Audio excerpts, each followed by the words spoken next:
We've been living in sin so long, all the feels are gone. Fella stopped me on the street last night, said everything's alright. Roller coaster, make it through the day upright. It seems your meal ticket is gone, but life goes on. I could never imagine something better. Yeah, right. Now you're cooking on high heat in the middle of the street. Roller coaster, take me to a better time. Let's go!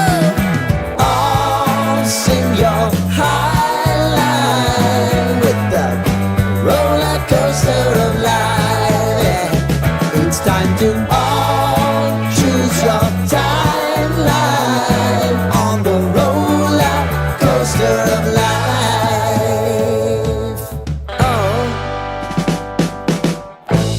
You seem to easily forget how to place your bet. When everyday life gets you down, you gotta steal the crown. Got to own it. Don't bitch and moan about it, please. God forbid you scrape your knees, and it's nothing to sneeze at. Oh, I've told you over and over again. You gotta get both hands around it and make your own plans. Roller coaster, it's taking over, it's about time. Oh, all sing your high line on the roller coaster of life. You've got to all choose your timeline with the roller coaster of life.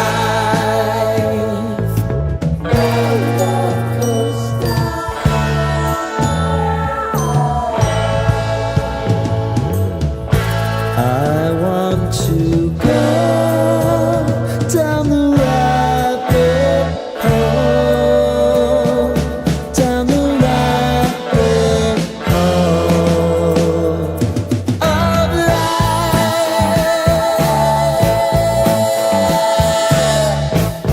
And now it's about to leave. Oh, roller coaster.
Underscore dot.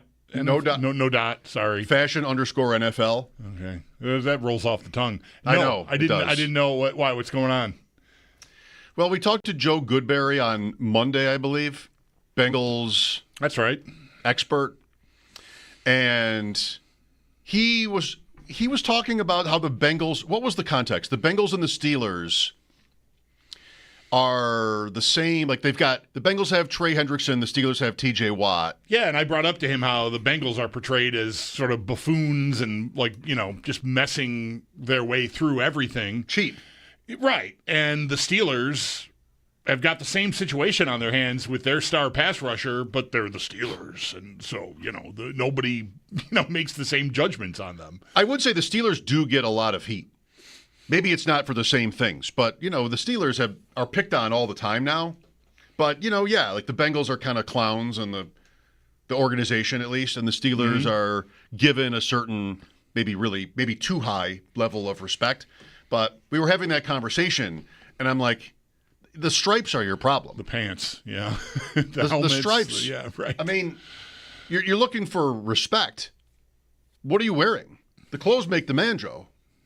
And he said something about how the helmet goes back to 1981. This is correct. They went to the Super Bowl out of nowhere the first year they dressed like that. They went from the helmet that just said Bengals on it. Nice effort. We need something for the helmet.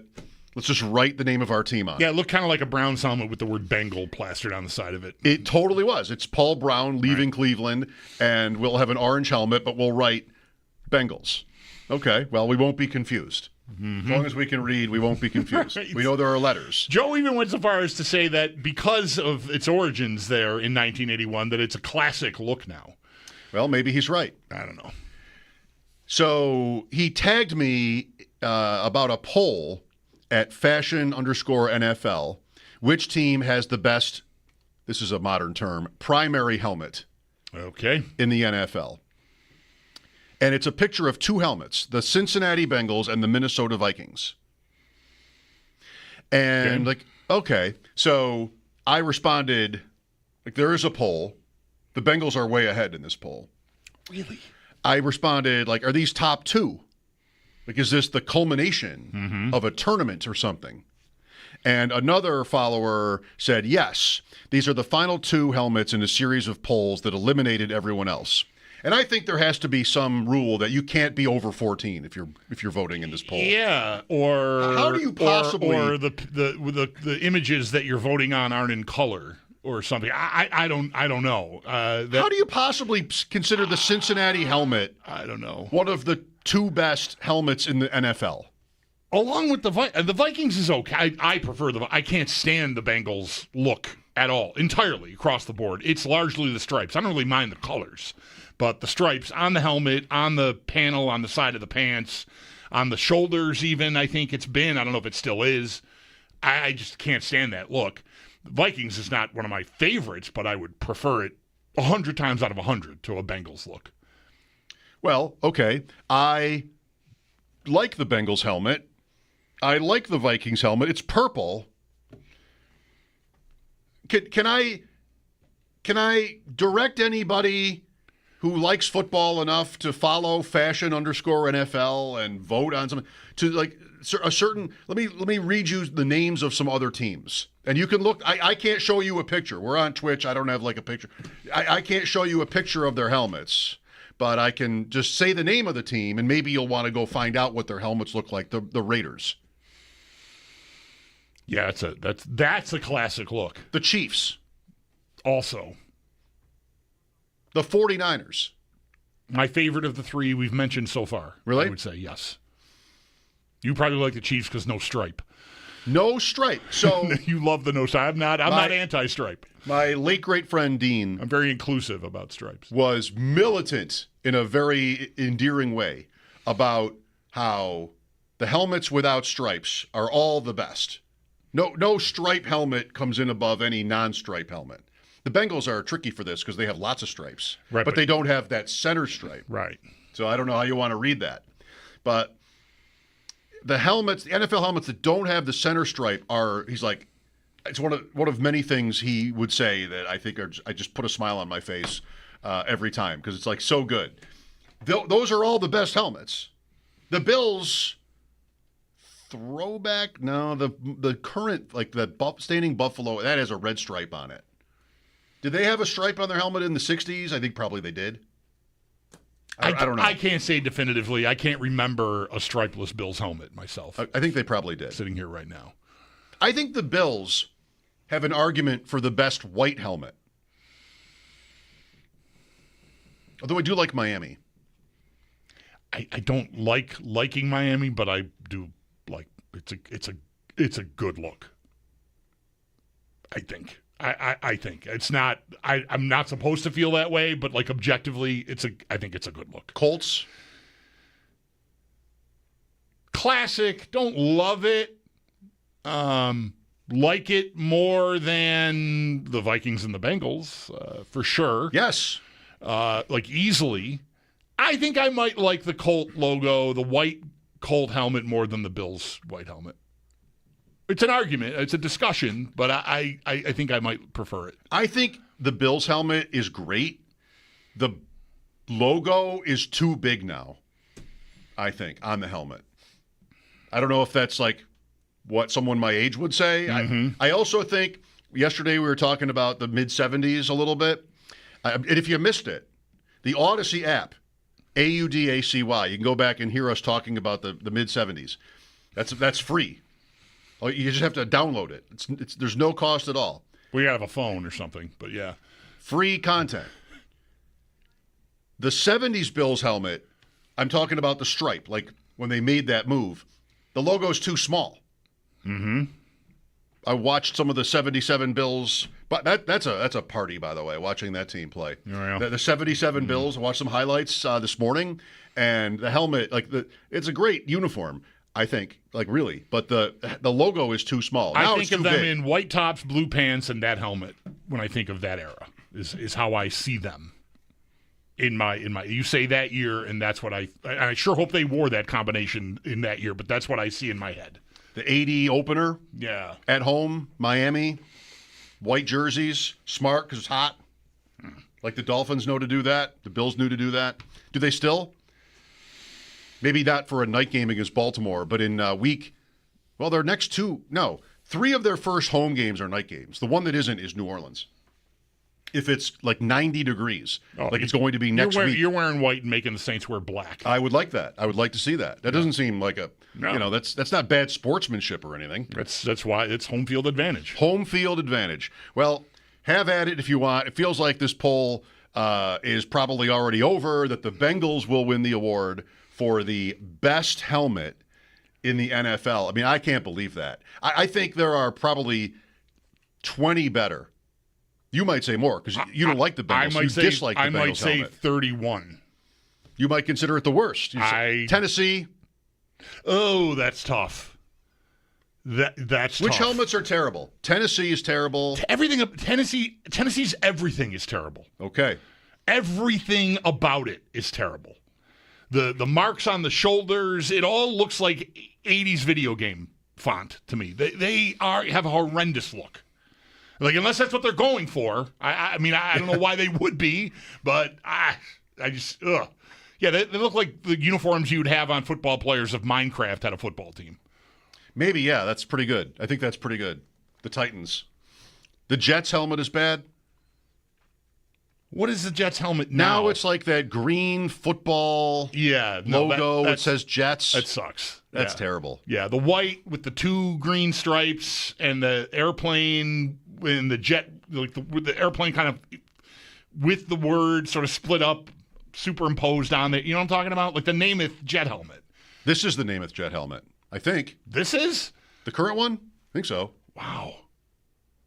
I've got a white jet helmet with a different logo on it than what I feel like they're wearing now. Like what Aaron Rodgers wore was like a shiny green helmet with just the word Jets on it, and there's like the T might look like an airplane, but I'm thinking of like a circle with the airplane in it and the word Jets in white. Well, they've gone back and forth from what like there is their throwback and then what they currently wear. So you're right. They did permanently go back to that. What I'm thinking of was before they did the 2023 Jets. Okay. Which is just the football shape. So they're out of that. They're back to what I think of as like the Richard Todd Jets. Okay. Right? With the word Jets. Yeah. Yeah, that's better. That's better. Their first year, the Jets, when they changed from the Titans to the Jets, they had a plane. And the word Jets inside for 1 year. The word Jets inside the plane. I don't think they've ever done better than that. Yeah. We don't need... Until last year, 2024, the Jets logo was the shape of a football, the words New York Jets inside of it, and then another football. 2 footballs? 2 footballs. The silhouette, and then another one right in there inside the silhouette. Come on. Yeah, that's not going to work. That had to be replaced. Right. And it was replaced. But that's just okay. Jets, you just write your name on the helmet. You're not really trying that hard. Yeah. Like you can't win. You can't win at fashion _ NFL if all you're doing is writing the name of your team on the helmet, on the side of the helmet. What about the Browns? You know what we'll do? Nothing. Totally fine. Just keep doing nothing. Don't ever do more than nothing, and you're fine. I'm sure I didn't like it when I was a kid. Because, why don't you have a logo? It's just like the Steelers. Why do you only have a logo on one side of your helmet? What are we doing here? Can you afford stickers for the other side of the helmet? Is probably what 10-year-old me thought watching the Steelers in the 70s. Browns, kind of same thing. But now I'm very much at a don't ever change, Browns. Don't put that logo with the little, I don't know, they had something at midfield with like a Brownie. Yeah, Brownie, right. Don't put Brownie on the helmet. Brownie the elf. I do not need Brownie the elf on the helmet. Wasn't that it? Yeah. Brownie the elf? That's right. Yeah. I wasn't sure how to phrase that, but it's I think I'm going to phrase it Brownie the elf. Yeah, I think that's the safest way. I don't ever put that on a helmet. Wow. Yeah, I think the bank that fashion. What is it? Fashion underscore NFL. Yeah, that's get in there. Maybe the worst poll that's ever polled. Well, I mean, I don't know if it's their fault. They might have just been asking their followers. What do you like more? They probably had a tournament. Sometimes, like on the internet, a tournament can get like really stupid. Though we had Tournament of Cool there. Yeah. And people just latched on, was it Ron McClain? They latched on to somebody that was like a high seed or something, and like, all right, we're powerless to stop this. Maybe the train wreck guys know from this, where like you just, we're going to have a poll and Howard's going to win. I mean, whatever. Just you're powerless to stop it. I remember Lance Diamond having a strong showing in the Tournament of Cool. At least that's how I want to remember it. I hope that's how it went, but I don't know. He was in it. Well, yeah, whether it's their fault or not, whatever, the audience that they've cultivated can't see. And I don't know, that has to be their fault. It probably relates somewhat to their content. Whoever's looking at that, whoever's voted what I think is objectively the worst helmet in the league as the best, or one of the best. I don't know. Did they win the poll? I think they will be winning. I think they will win. They're tracking ahead. Yes. I voted for Minnesota. Thank you. Just to see the results. For sticking up for some. I like Minnesota.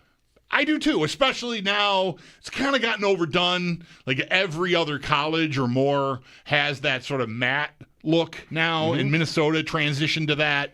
But I very much like that look. But it's getting too popular to the point where it doesn't look that cool anymore because everybody has it, or too many people have it. The matte, M-A-T-T-E. Yes, right. Finish. Yes, I do like that too. We talked about the Browns there.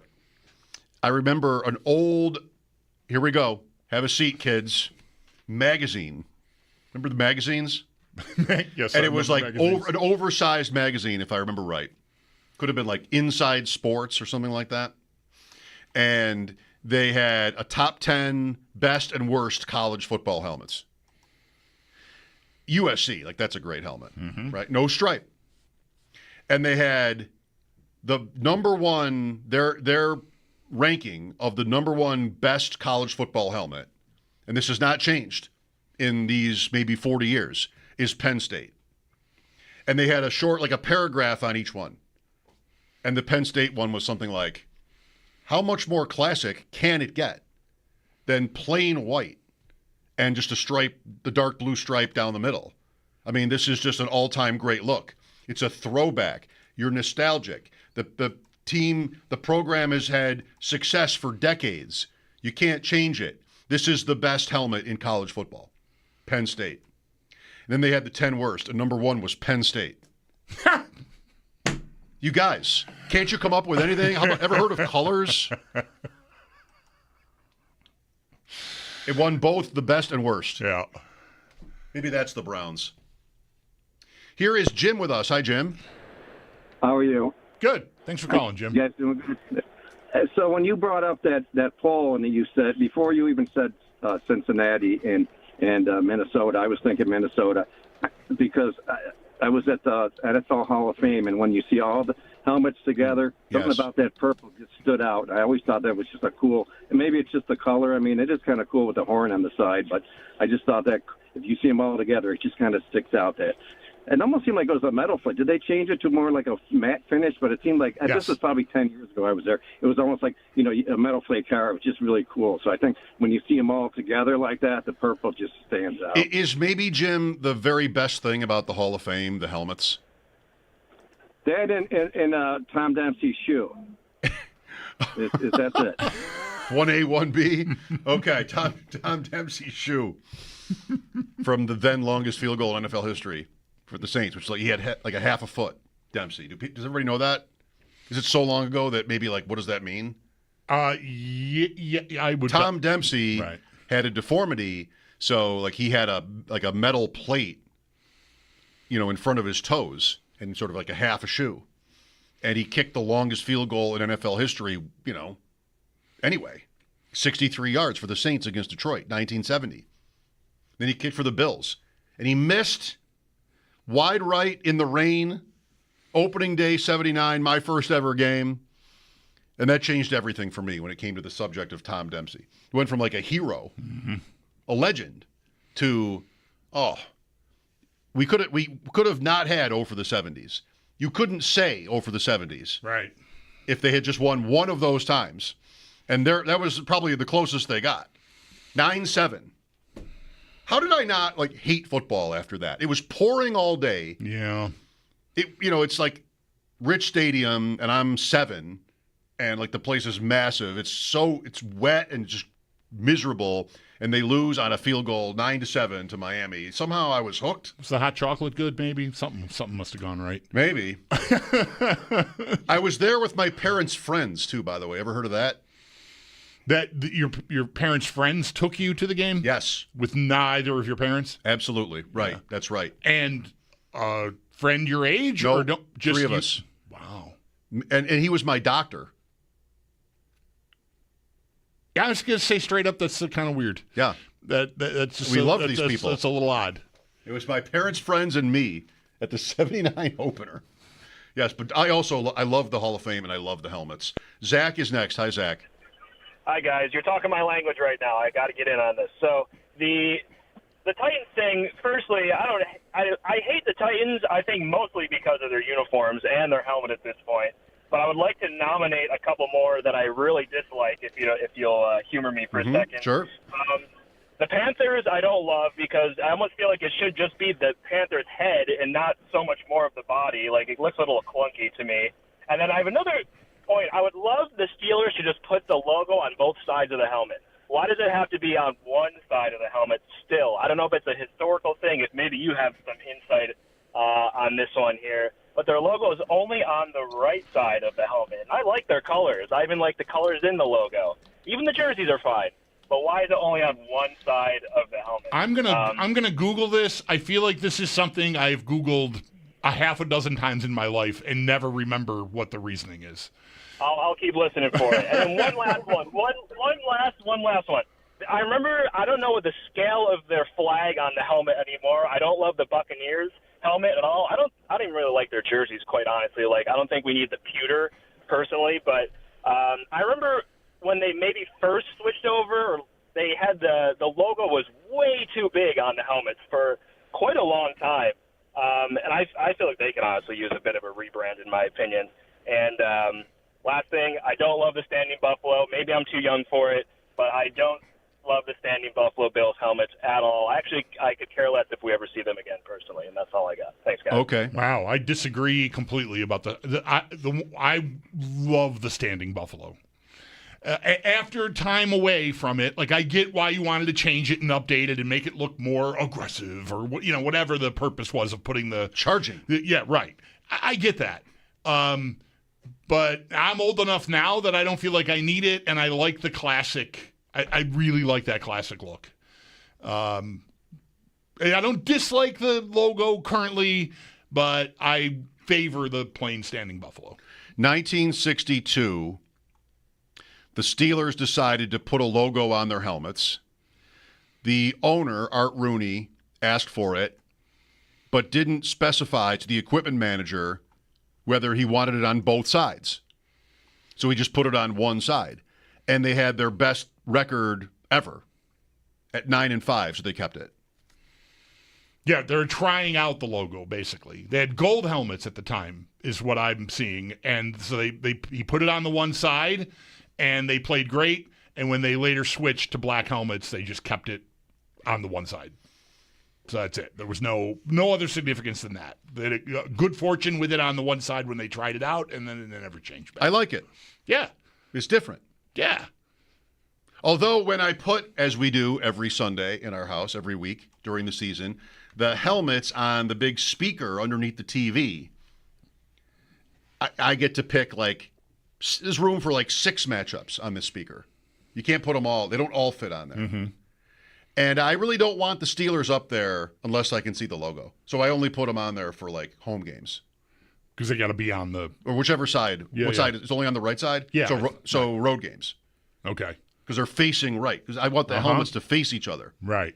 So if the Steelers are, I guess, home, then I would see the left side of it. With no logo, yeah. Unless they're playing the Bills or it's a primetime game. I always put the primetime games up there. I see. We start with the Thursday night and with the Monday.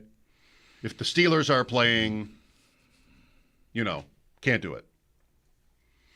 I like that there's so many rules. That's maybe the only one. Well, night games, right? That's a couple. Yeah. Rule, but just that you do that, period. Like that's a tradition more than a rule that you put the helmets up there. Is what we do that every week. I'll ask my son sometimes, is there a game you want? He won't know the games, but he knows the teams. What's Chicago up to this week? Oh, well, at Detroit. Let's go. All right.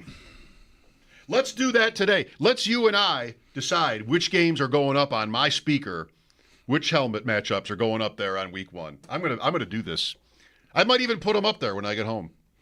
Do you change them? You've got 1 o'clock and 4 o'clock Sunday. Yep. Once the 4 o'clock window is clear, and you've got that little bit of lag between that and the night game Sunday night, do you then clear that out and put the Sunday night and Monday night games up there? No changes. Okay. So there's room for 6 matchups. The one on the far left will always be Thursday night. The one on the far right will always be Monday night. The one inside of that will always be Sunday night. There always will be a Bills game. And then there's room for 2 others. Okay. Maybe 3. And it's always in chronological order, and it stays the whole week. And then when we get to Tuesday, they come down. Maybe we take a day to sort of decompress. Mm-hmm. And then, chronological but order. it's there's games Thursday, so by Wednesday they got to be up there. We're not going to take too much time. No days off, really. Just the one. You need that little break, I think. Have you ever forgotten to do it Never. and then had one of your children come to you and say, "Daddy, why aren't the helmets?" No. And neither of them has said "Daddy" in a decade. But no. All right. Good. Congratulations to the Bengals and to Joe Goodberry. I mean, this is downright silliness, I think. Marty Biron today. We'll talk about the Sabres, the finals, the draft maybe. Connor McDavid, is he thinking of leaving Edmonton? We'll talk about that ourselves. Mike Schopp and the Bulldog at 803-0550. It is Bulldog's anniversary. Does he know, this is just between us, does he know what the gift is for a 26th anniversary? The traditional 26th anniversary gift. We will tell him if he doesn't know as we continue here. Of course, that's Brett Hull, same night. Mike Schopp and the Bulldog, lines are open for you. Thanks for listening. This is WGR.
talk to my agent a little bit and family and all that, and make some decisions whenever that time comes. But there's no rush on anything like that. That is some of what Connor McDavid had to say today about his future. I think an even more revealing soundbite came later when he was asked a question about the Oilers having unfinished business, not getting to the very top here, and he went on. He talked for a while about how he agreed with that, all the work that's been put in. He did say in the course of the first part of that clip something like endless disappointments. Oh, and some good times, too. Like, so he was coming, listen to his voice, like he's coming from a pretty sad, understandably probably, place. And so he talked for a time about, what the Oilers still have to do, how they're what they are as a team and so on. And then he said, now having said that, right? Was that the line? That being said. Same thing. Back to, I still have to do what's best for me. And my family. So, he's thinking about it. That's the door cracking open. Yeah, my read yesterday was this is just connecting dots by some media. I just have never heard anything. Like Steve Levy, we played a clip of Steve Levy, ESPN, on the Jim Rome show, about how there's been a significant chatter within hockey about, McDavid, maybe if they don't win this time, like he might pull the chute and want to get out of there. And significant chatter, where has that been? I've never heard any of it. There it is. I mean, that's evidence that maybe Levy was correct in that assessment. That there has been people have been speculating about that, because I don't think a guy that is rock solid says, that being said, I still have to do what's best for me and my family. Like, that sounds like, hey, you want to call the Oilers about Connor McDavid is what that sounds like. Right. It's very easy to avoid. Even if your head is still in, like, whatever that place is, it's very easy to avoid that. You just only talk about the team you're on and how you're excited. You mention the things that you're happy about, that you're happy with. Mm-hmm. The quality of the team, management, coaching, whatever. We win a lot. We're close. He did say all of those things. But to close with that, that being said, no, you don't even. Yeah. Right, you don't even. You just don't get to that. Get anywhere near that. Like, it doesn't mean you're not thinking it. Basically, it's Paul and Peterka. Because Peterka didn't. Paul wrote on it. Peterka didn't say anything about wanting to leave or being unhappy. That doesn't mean anything. It doesn't mean that he isn't those things, and Paul would tell you that. It just means that he didn't say it. And so, if McDavid wanted to mislead you, I guess he could have done so, but didn't happen that way. Yeah, he must have a reason for wanting to have put that out there. I doubt that was in the moment. He just decided, I'm just going to say this. Just being honest. Yeah. So we'll see where that goes from here. I mean, I would think that is a huge story, him phrasing that way. Here's Eric with us. Hi, Eric. Hey, Schopp. Hey, Dog. How are you? Good, Eric. Good. To tie in with the Oilers. Yes. I'm sorry they lost. My wife had them in the bracket. Anyways, you guys were talking about the white helmets earlier, and one of the favorite white helmets are the Oilers. What do you think about that one? The Houston Oilers? Yes, Houston Oilers. Yeah. All I picture is Earl Campbell running over Isaiah Robertson, who became a Bill. Yes, classic clip. The standing Bills is timeless for championships that we won. But I also worked with this guy by the name of Dwayne Crutchfield, who played for the New York Jets. And I know how much Bulldog loves the Jets. Do you remember the white helmets for the Jets? Yeah. And I couldn't I can't believe that I would try and tackle this guy. Dwayne Crutchfield was massive. But anyways, that's a couple of my three favorite white helmets. I really like that Jet helmet. I don't like the Jets, but I like that white Jet helmet a lot. Thanks, Eric. Yeah. We both happen to like those Oilers teams as kids, but I don't know. Just a tower. The colors were really cool. Colors are fine. So I love those teams. I think all of it. Liking the colors are important because when you're a little kid, I think that's one of the first things that maybe resonates with you, even though you're not really aware of it, but like you're drawn to it maybe. But everything about them was enhanced. There was just so much personality there. The players, the coach with the big cowboy hat and the belt buckle and the big coat and all the stuff. That there was just a lot of flair there. Billy White Shoes Johnson, Ken Burrows, 00, Dante Pastorini, the quarterback. There was just a lot of flavor there that worked for me, that made me like all of it more. So, I think it's not my favorite logo, my favorite helmet, but I loved those teams. But it's more about Bum Phillips than really the colors, I would say. The helmet's okay. It's okay. It's also not actively in use, so I didn't think of it for our conversation. But, very good. Thanks, Eric. 803-0550. What is top helmet? It's not the Bengals. What today is Bulldog's 26th wedding anniversary. You remember where you were. You all do.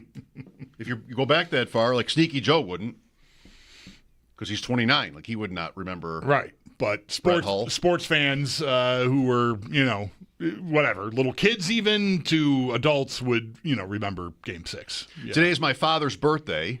As it happens, it's Joe's grandfather's birthday, because my dad is Joe's grandfather. Yes. And that was his 50th birthday. Your wedding day. All right. Brett Hull. And you were at a hockey game. I was at the game, yes. I was at a wedding in the morning in Rochester for a colleague of mine in radio there, and then drove to Buffalo for the game. As we talked about recently, I almost had to leave the game before it ended to have any chance of making a flight to Dallas the next morning had the Sabres won. And I hadn't packed or anything. I'll get home in time. Mm-hmm. I'm a last-minute packer anyway. But I almost got to a point where it's like 2 in the morning. Like, I got to leave by 3 to get home at 4:30 to get to the airport by 5:30 to get on the plane by 7. Mm-hmm. It was something like that. Right. Didn't end up going, and because of the stress I was feeling about all of that, I was almost relieved. Like, when it ended, I was more thinking about, all right, well, at least I don't have to. I can sleep race in the back morning. And forth now, right? Yeah, I mean, it didn't sort of crush me in the way that it could have. Yeah, right. 26th anniversary. Do you need this information? Do you have it? You've already done your shopping? I don't. No, I don't have anything. I was hoping for like a precious metal, a certain flower, some sort of like traditional anniversary, romantic, iconic thing for pictures. The date for 2 at a driving range? No. Golf? A day for 2 at the simulator? No.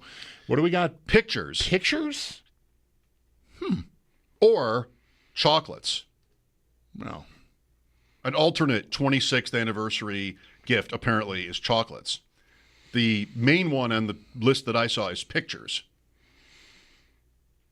I mean, I got a lot of pictures. I haven't really done anything with them. They're just sitting in my devices. Do you ever do anything? Do you ever print pictures anymore? Occasionally. My wife will print them and then press designs onto the photos, and she's got a couple of those that are framed that she's made that I really like. It's like another little crafty hobby she's picked up over the years. So occasionally I have definitely printed pictures for use. We have a couple that are framed that she hasn't done anything to, different vacation shots, me and the boys when they were little, that kind of thing. So yeah, I mean, it's good to have the library, I guess, but mostly it's just cumbersome because if you think of, I want to find this picture. I was thinking about this earlier this week. I saw footage of my friend Jeff Myers. He and his wife Kim, their son Declan, is a bass player, and he is touring right now on the biggest tour in the world right now, SZA and Kendrick. And he's the bass player in SZA's band. And hello. He has I think songwriting credits on her latest record, and they just played Toronto. And Kim, Jeff's wife, Declan's mom, posted a video Like he's not just you think like bass player in a band like that. He's just like you in the shadows behind the amplifiers, right? Because SZA is just out there. He's like out on the runway in the spotlight, like just going off. And I saw it and I thought, where's the picture I have of him at 10 singing Zeppelin songs at some club in Buffalo? Because like I emceed an event that he was at. And he's there singing and play. And I wanted to go look for it and put it up with this. I couldn't find it. I mean, I just have so many pictures. Like, it's one of those pictures that when I find it, I sort of resave it so it's more current. But I could not find it. Yes. So I gave up eventually. But anyway. Yesterday was Paul McCartney's birthday, speaking of good bass players. Right. 2 ideas for anybody with pictures that I like. These are basically the only 2 things I do with pictures. And they're both, I think, good and they can be good gifts. One is there's a frame. It's electronic. I think it's called Mix Play, where you upload pictures and they just sort of cycle through on the frame in your house. Mm-hmm. And you can do this as gifts for relatives, and I think it's a really good gift idea. The other is I've made a couple of calendars.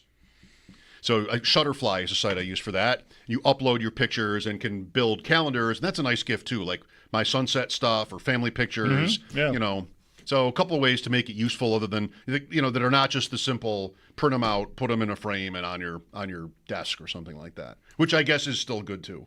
Sure. I guess you can still do that too. We use our TV like that slideshow frame thing you're talking about, because the TV at Apple, it's all Apple stuff in our house. So when you shut the TV off, shut the streaming service off, it just goes to random vacation photos and just starts a slideshow. And I mean, you can control it and tell it what to do, but it just automatically will start doing something, and it's different every time you turn it off, which is kind of cool because a lot of times I turn a hockey game off and a picture comes up and I go, oh, all right. Well, let's sit here for a minute and watch the slideshow for a bit here because I haven't thought about this trip in a while. 26th anniversary, pictures or chocolates? So now you know that. Maybe you already did. Marty Biron coming up at 4. Lots of hockey stuff to talk about. Mike Schopp and the Bulldog here, WGR.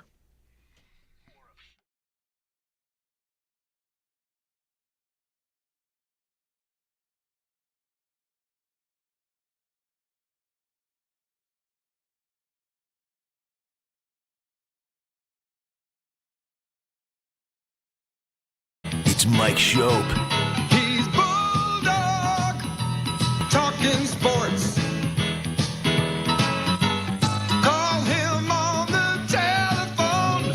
Toss that bad Bulldog a bone. Bulldog, talking sports. Yeah. On WGR. All right. Heaving ho and away we go. Sports Radio 550. I don't want to hear me from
go to him about an extension because he can sign one after July 1st. But I've been told there's no indication that Tuck has told the Sabres he won't consider it. So we can put the brakes on that one at least for a little bit. I've been having trouble with the way that was worded the whole time. I've been told there's no indication that he won't consider an extension. Right? Yep. Okay. I've been told there's no indication that he won't consider an extension. I can't even say it and fully understand it, but I guess it's good news. He's not going to shun their attempts to negotiate with him, or there's no indication, or of that. hasn't yet. Yeah, I mean, it is. I think that sounds to me like Friedman trying to report something that the Sabres, I think probably want out there that it's not. This isn't a crisis too. He hasn't flipped them off yet. Right. Okay. Just that's good. Fine. Good. That's good. I hope they get him extended. Even though that's probably important, it's still going to be bad because he's already old. I mean, not too old, but Tuck has been in the league for 7 or 8 years. Yeah, is he 30? Yeah, Paul talked about it yesterday. If he gets 7 or 8 years, I mean, 8 is the max you can go. And he'll be 38 by the end of the contract. Now that'll be terrible by 34. Probably, yeah. We can look forward to that. Yeah. Great. Marty Biron coming up because you're saying, I think Paul's saying they can't afford to lose him. I think that's right. Okay. He has. I mean, if he wants to be here, he has all the leverage. I think. Super. So yeah, it probably is going to hurt. Do you agree with me, and I think many, that the Pittsburgh Pirates are idiots? Yes, of course. About many things, especially today's development. They have a doubleheader in Detroit. Tarek Skubal, the reigning Cy Young Award winner in the American League, pitched the first game for Detroit. They have this doubleheader because yesterday's game, when Skubal was scheduled to pitch for Detroit, was rained out. So they've got a doubleheader today, and Paul Skeens was scheduled to pitch for Pittsburgh today. They're holding him until the night game, and Skubal had the afternoon game. It would have been up to the Pirates to make the switch because Detroit was just going in order. Mm-hmm. And the Pirates didn't do it. And I don't know, it just feels like you hate your fans so much. It reminds me of McDavid and Eichel at center ice. And that was a very small thing. Right. The argument there was, how could you possibly defend, how could you have a problem with the take that would have been cool to do? Right? Now it's my turn to use this stilted language. How could you have minded the take that putting Eichel and McDavid on together would have been cool? I mean, it's a face-off at center ice, the first period of a regular season. So what? Put the goalie in the face-off if you want. So who cares? But no, Bilesma wouldn't do it. And here are the Pirates with a chance to put the two best pitchers in the game, arguably, on together. And no, the Pittsburgh Pirates going nowhere. They couldn't be brought to do that. I saw Andrew Filipponi, who works in Pittsburgh, pretty frequent guest on our show, tweet that somebody covering the Pirates said on their show that they did it for competitive reasons. They have a better chance to win the night game. With Skeens not having to face Skubal. They don't win with him anyway. Right. They're 29-41 or something. He posted the record, whatever the record. They're terrible, and they never score runs when he pitches. And so, okay, so bad. Sure. So bad. They're down 9-2 to Skubal and the Tigers in Game 1. Marty Biron next here on WGR.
Elliot Friedman reports on 32 Thoughts that there's no indication Alex Tuch will request a trade or not sign an extension with the team.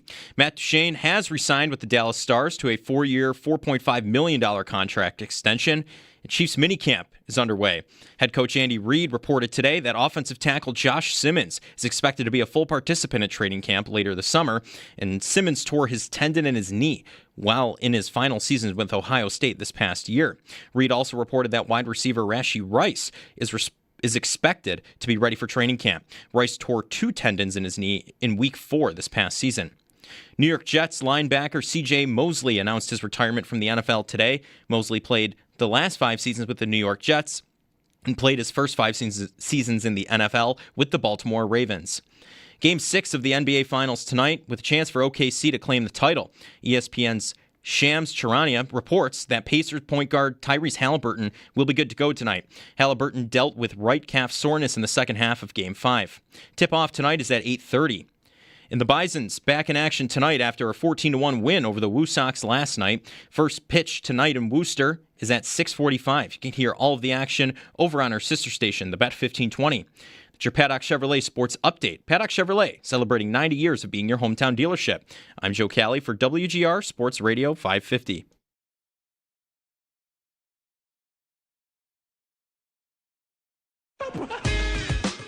It's Mike Schopp. You might be mocking me or you might be staunchly agreeing with me. I can't tell.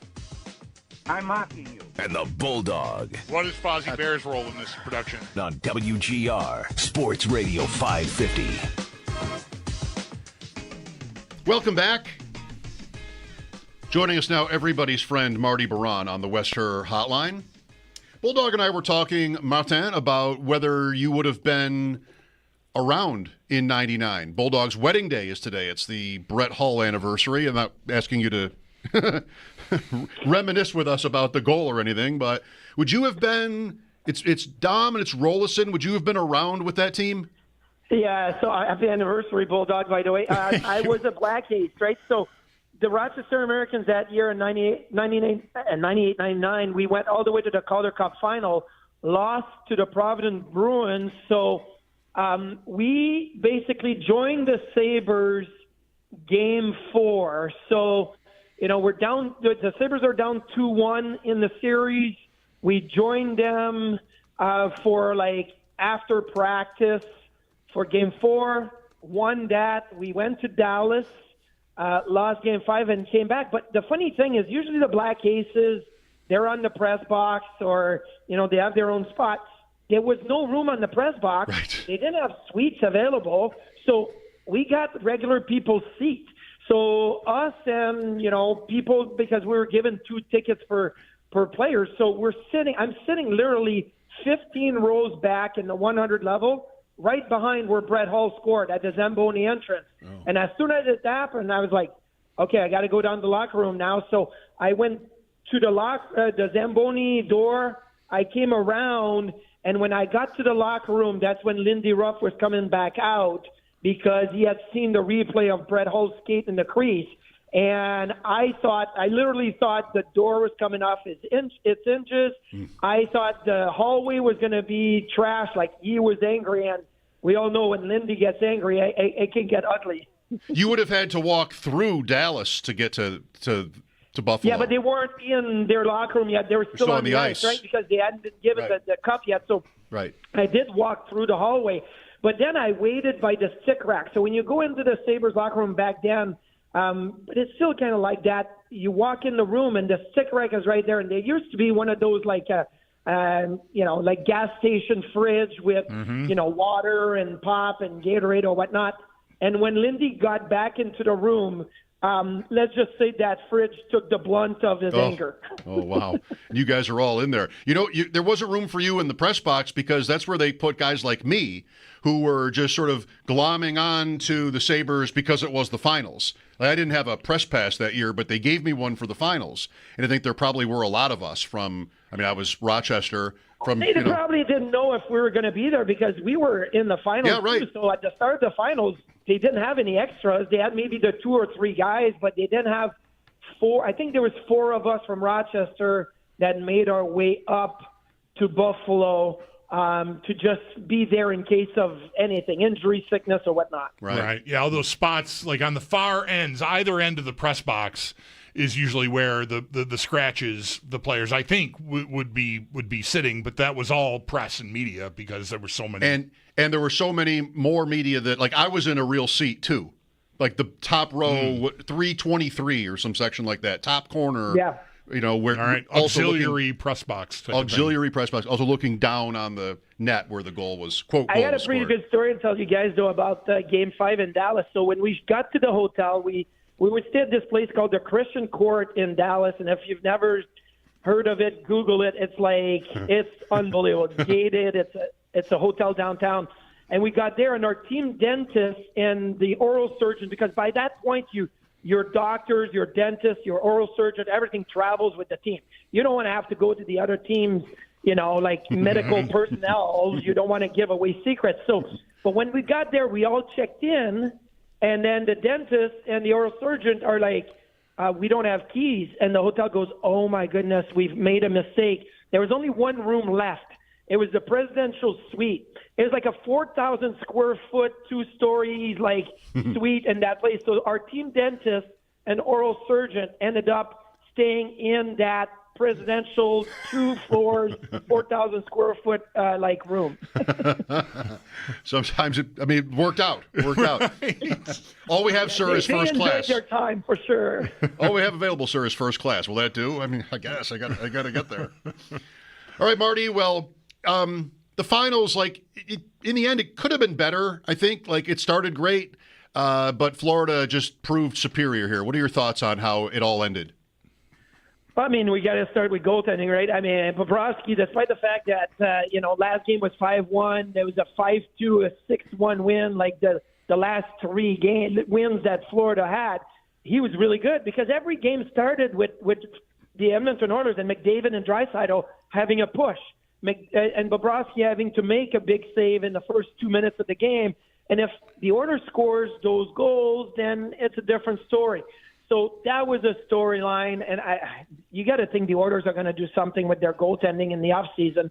If you're Connor McDavid, you can sign an extension this summer, and I mean, what if they – I'm sure he likes Stuart Skinner and he likes Calvin Pickard, they're teammates, right? But he also understands we need better goaltending in Edmonton. So – I'm sure that was a big point after losing consecutive years.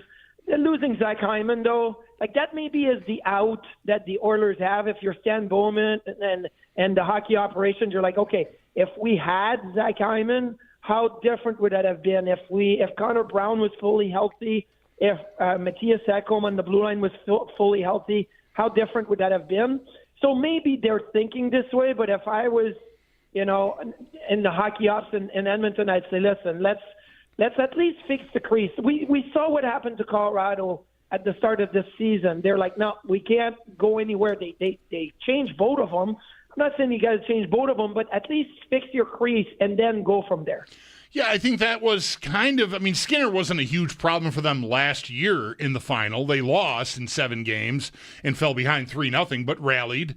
But I feel like at this time last year when it was all over and into the offseason, there was reason to question whether they were stable enough in goal, and they really didn't do anything about it. And I think it really hurt them. He especially, it was a roller coaster ride through the playoffs for him. It starts out, he's pulled, he's back in, the other guy gets hurt, he's back.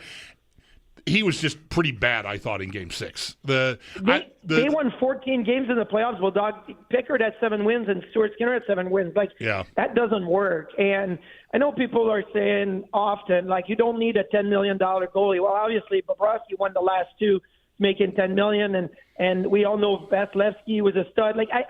You may not need the best, but you need somebody good that you can rely upon to play most of the games, and that wasn't the case for the Oilers. That wasn't the case for Carolina. There's a bunch of teams that you can say that wasn't the case, and that's why they didn't make it. Marty, your football. I think you're going to like this. What this sounds like to me is the Eagles and Barkley, where the Eagles, they just didn't really have needs. We've got money, we've got cap space. Why don't we just go get the best running back out there? And let's just go do that. And people say don't spend up on running back, but let's just do it. And, it went all right. And I think for the Oilers, I mean, they're not perfect defensively. They're not perfect. But really, they could easily justify it now, or even a year ago.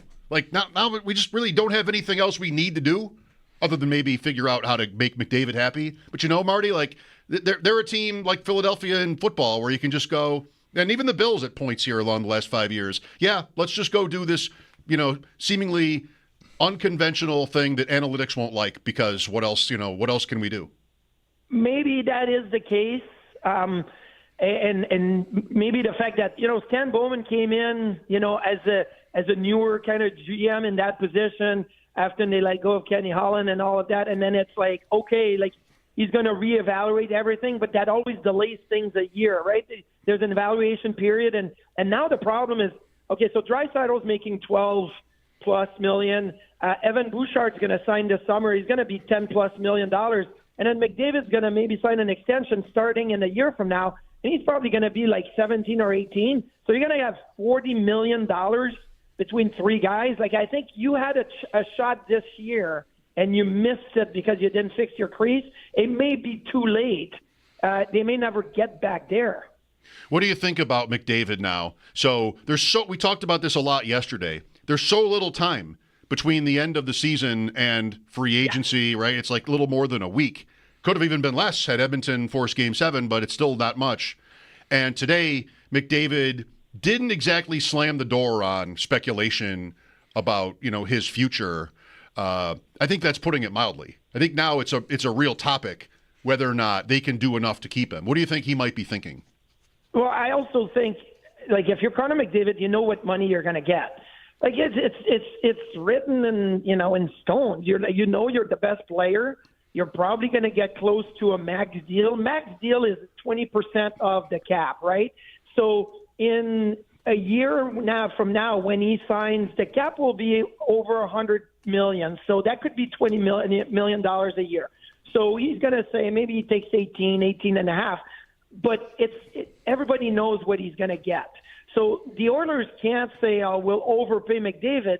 You can't. He's the best player in the league. So it all comes down to, does McDavid want to stay there? I think he's going to stay there, but you know what? He knows. And his old agent is the president of the Oilers, Jeff Jackson. That was his agent. So I think they all understand the business of it.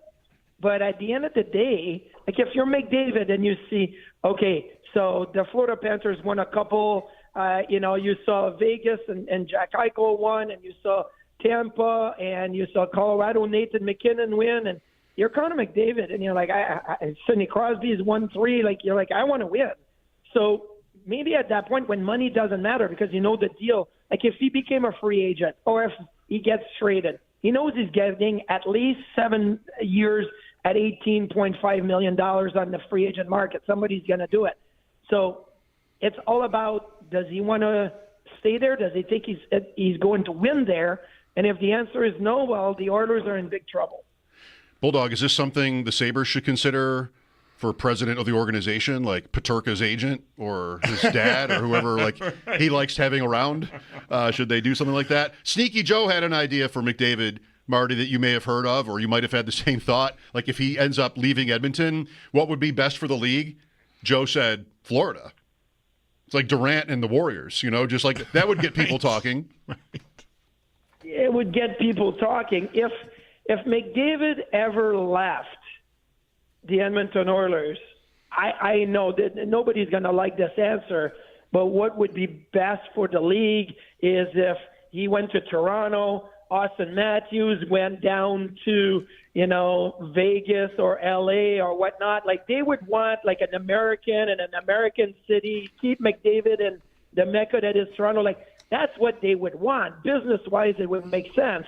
Now, I don't know if that's what McDavid would want. I don't know if that's what the Leafs would want. But, when you put it all together, that would make sense for Gary Bettman, Bill Daly, the networks, and all of that. They would want this type of scenario. Yeah, as soon as I saw the clip of McDavid today saying, that being said, I got to do what's best for me and my family, that, wow, trade time Toronto, they want to change. I mean, they're going to have change no matter what. I mean, Marner is, I'm sure, not going back there as a UFA here, Marty. But Matthews is a great starting point for a trade for McDavid. But there's no move clauses like somebody that big is, and I'm assuming Matthews has protection. Although I didn't look today to make sure, but somebody would have to agree to go to Edmonton, and that maybe could be tricky. But man, the idea of just spinning out trade ideas, like who's got a player that could be a starting point for a package to get you McDavid, Toronto absolutely fits the bill. Now, I don't know if you guys remember when Eric Lindros got drafted by Quebec, right? So he sat out a year. After a year of him sitting out, he was traded to the Flyers. Actually, there was two deals in place. There was a trade to the Flyers and a trade to the Rangers. They ended up having to go to court to see which trade was agreed upon first, and the Flyers end up winning.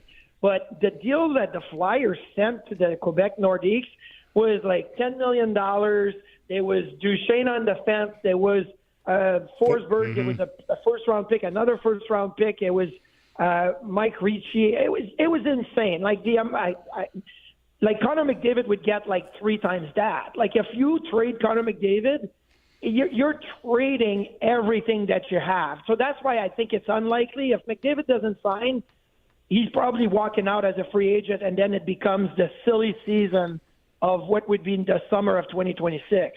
The cap makes that kind of trade like almost impossible now, right? I mean, we talk Sabres trades all the time, and just like sort of what can you make sense of in terms of a return for certain players? It's hard as opposed to in those days. Matthews has full no move through 28, by the way. Marty, what about the Sabres now? I know this is your profession to talk about them, and so I'm sure you're ready for this. But like, is there a certain strategy this offseason? It seems like what we're hearing the most about is Alex Tuch and Peterka and whether or not they do want to stay, which is very familiar, unfortunately, but doesn't sound like a great starting point for getting a team, going the right way. So the way that I see it is I think this is all agent-driven. I know these players. I talk to these players. They love the team. They love the group. They know that there's steps to be taken. But if you're an agent and you're trying to build this case that I need to maximize the value of my client, what are you going to use? You're going to use, something that is going to go rampant through the media and through the fan base, and they want to leave. They don't like it here. They want to, and then you say calls are being happening and teams are calling. I feel like it's all agent driven. That's me. But there is definitely some work to be done for the Sabres to say, okay, we need to sign J.J. Peterka, and he doesn't have arbitration rights.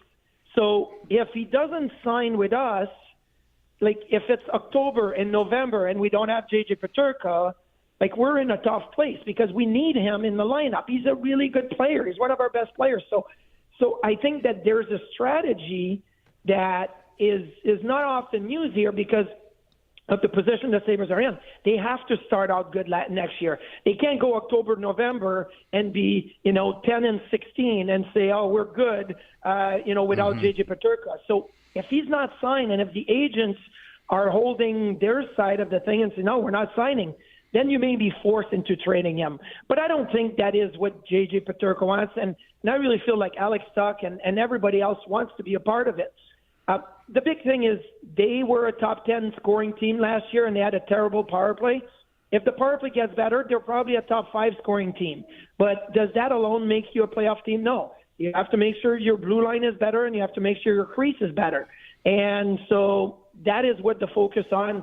I'll be interested to see how that works out at the draft and free agency, but that's what you got to focus on. I know JJ talk, all of that. That's the big talk, but behind the scenes, like if I was working on it, I'd say we have to be better defensively. Blue line and crease is my focus. Where do you think you end up at in goal here? Luukkonen just was year one of a new extension, pretty significant. Levi had another strong year in Rochester. Do you maybe just go with that, or is there some idea out there that piques your interest to sort of jump the line ahead of Luukkonen? I have a hard time thinking that you would be going UPL and Levi. Levi's got another year where he's waiver exempt, right? He doesn't have to go on waivers to be going down to Rochester. And look, let's be patient with a goaltender and develop. Maybe at some point in the season he makes his way back to Buffalo and there's a role, there's a factor. But there's two ways to go about it. Either you swing for the fence and you say, I'm going to call on Binnington. I'm going to call on Gibson. I'm going to call on all those goalies that may be in the market. Or I'm bringing a good veteran guy. And we saw what James Reimer did at the end of the season. Like, he played well. Now, I'm not suggesting you bring back Reimer, but maybe there is somebody out there that is a good veteran guy. You know, Jake Allen is a really good veteran guy. The rumor is he's going to stay in New Jersey, but who knows? Like, maybe that's a possibility. There's good free agent veterans to be able to come in and support, but that would mean that you're hoping that Luukkonen is playing at the level of 2 years ago and not last year. So there's a lot of different scenarios that I'm sure they're talking about. They're spinning, but everything would be on the table. Everything would be on the table for me. Because that is a big year. That is a very big year. And again, just like JJ Peterka, you know, you may be forced to move him if he doesn't sign or if the contracts aren't aligning, because you can't start the season, 10-16 or 10-15. Well, it's the same thing with goaltending. You don't want to say, oh, we'll figure it out by Thanksgiving or by Christmas. By that point, it may be too late. Marty, where are you at in your life now with kids? Like, I'm Bulldog had this. You maybe are graduating from it or already have. Where I'm traveling every weekend for something. You know what? I'm actually it's a lot easier now because I've got two that are out of high school. So Jacob is in town for a month before going back to school he's going to do summer classes and try to lighten the load a little bit for the next hockey season. And then, I've got one that's coming back to go to school. I got two in high school, but it's a little bit lighter on the travel this summer. Last year was crazy. The year before was crazy, but this year it's a little better. Nice. My son's going to have played by Sunday. I think it's going to be like 21 lacrosse games from last Saturday to Sunday in 3 different states. And that's not including, he's missing his box team in St. Catharines, which he'd be playing at, practices twice a week, games on the weekend, but he's sort of not able to do that. And, it's a lot. It's a lot. It's a lot. But it's a lot, but it's fun. I'll say this, like my parents, this summer, they're back home in Quebec City, and my brother's got a lot going on. His wife has a lot going on. So my parents are like, we'll be the taxi drivers.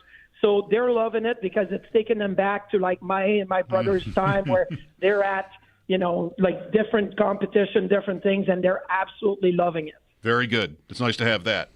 All right, Marty. Well, thanks for finding time for us today. Anytime. Enjoy lacrosse, Bulldog. Happy anniversary, and I'm sure we'll talk to you guys soon. Free agency and draft coming up. We'll see what happens. Don't worry. I saved the text from last time you were on with me about the porch slash attic. It's a little hot up there right now, but we're busy with the playoffs. But I'm definitely coming over for porch beers. All right. Oh, and you guys can draft together. Put down a fantasy roster or two while you're on that porch. Marty, I want you to hang up and I just want to hear a dial tone right now. Two deep-end celebrity series favorites, Marty Biron and Bulldog. All right. Our team didn't do too good, Schopp and Marty's team didn't do too good. Happens. Bulldogs was the best of those. It was great. Yeah. All right. Thanks again. Enjoy your summer. Okay, thanks, guys. Marty Biron on the West Her Hotline. Mike Schopp and the Bulldog at 803-0550. Sabres thoughts are welcome. We also talked football helmets at the beginning. Favorites, least favorites.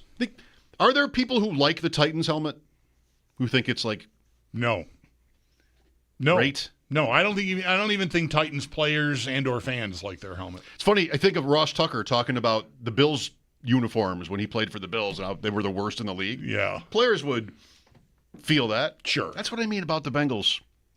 Try to give off a better vibe, a better impression, make a better impression for your organization by wearing different clothes. I think it could help. Free advice. Back after the update, this is WGR.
Elliot Friedman reports on 32 Thoughts that there's no indication Alex Tuch will request a trade or fail to sign an extension with the Buffalo Sabres.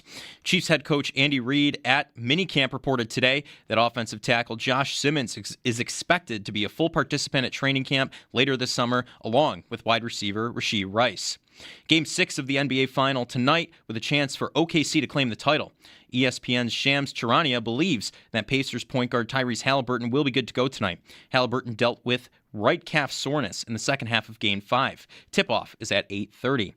The Buffalo Bisons are back in action tonight after a 14-1 victory over the Woo Sox last night. First pitch tonight in Worcester is at 6:45, and you can hear all of the action over on our sister station, the Bet 1520. Those are your Paddock Chevrolet sports headlines. Paddock Chevrolet, celebrating 90 years being your hometown dealership. I'm Joe Cali for WGR Sports Radio 550.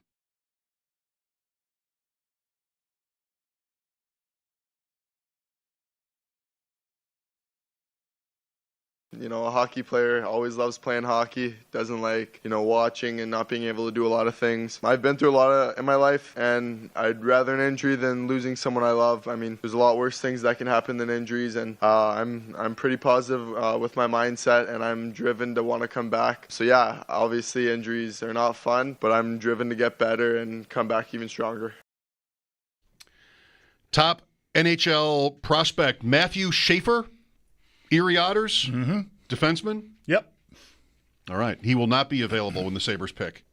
No, he's going 101 for sure. I feel like it's pretty sure. Yeah.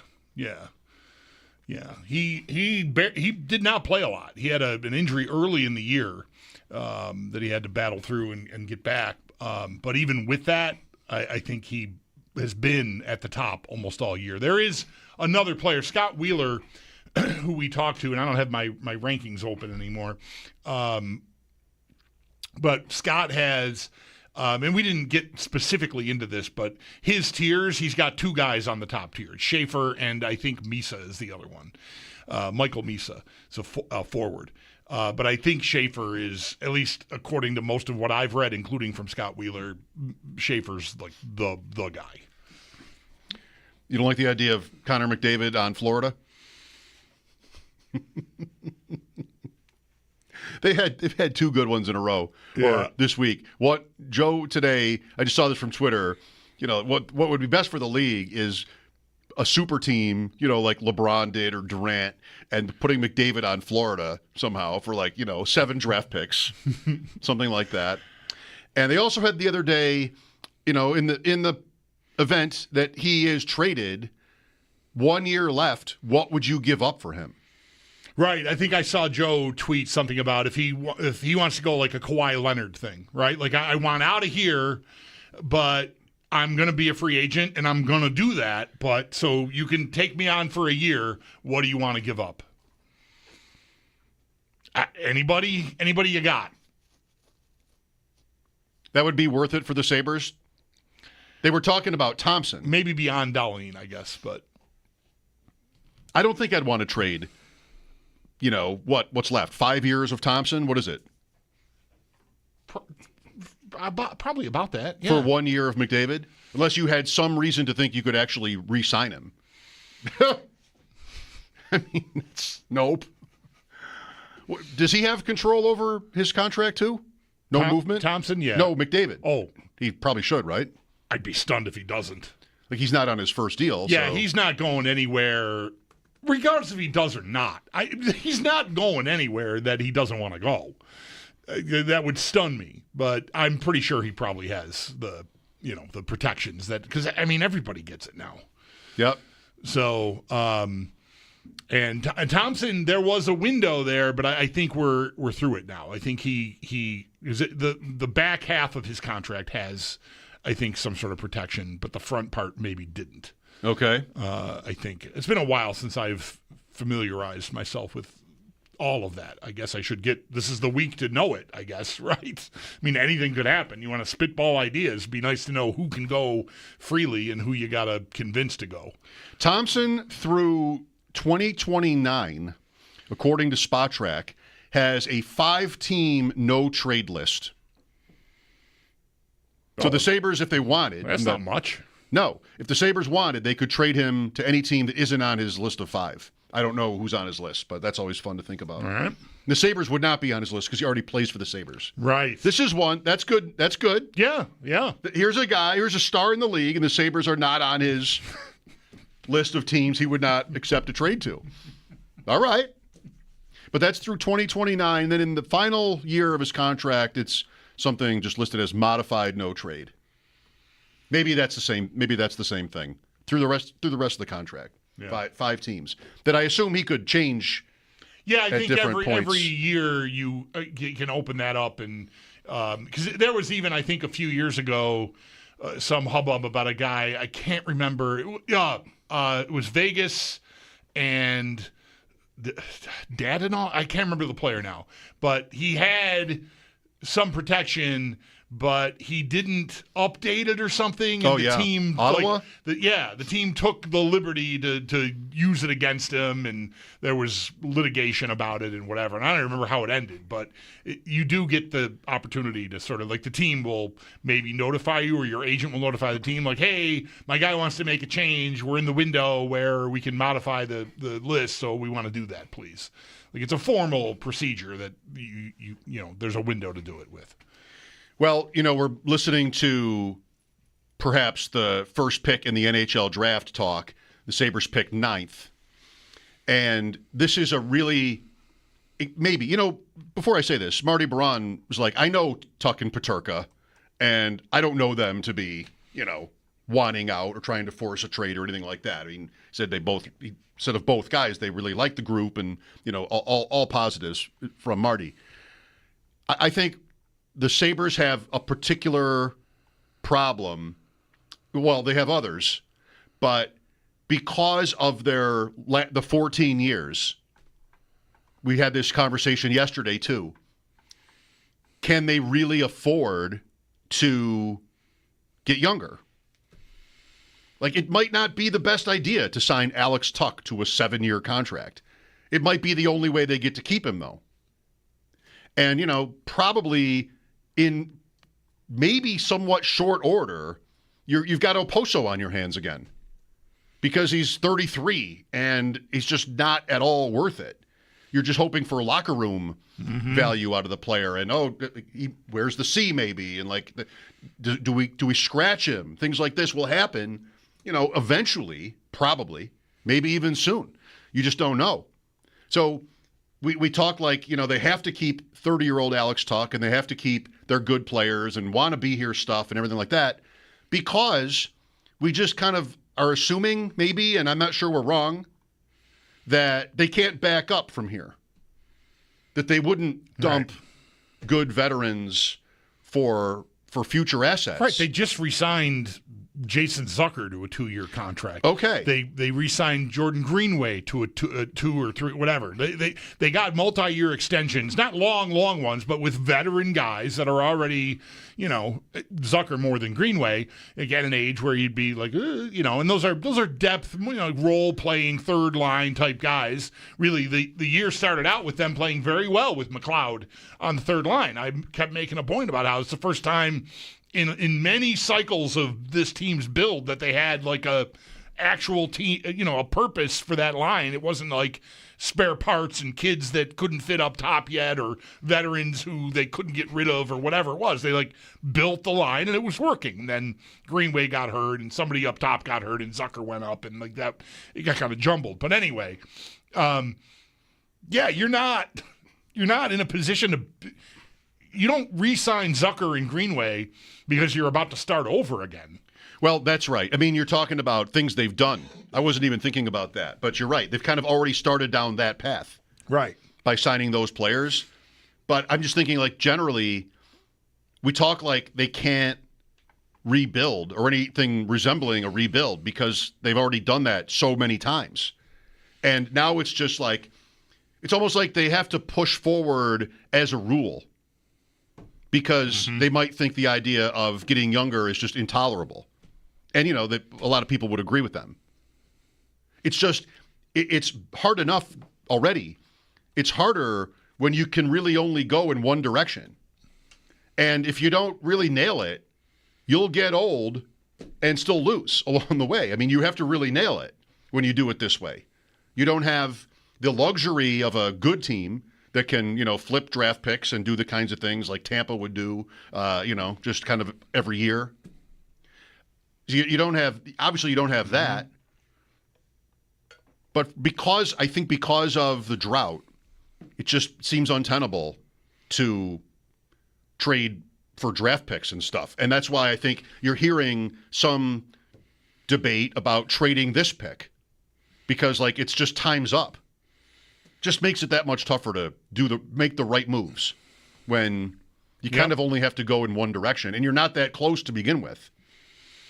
Right. I don't think the 9th pick gets you on its own something that could really help you.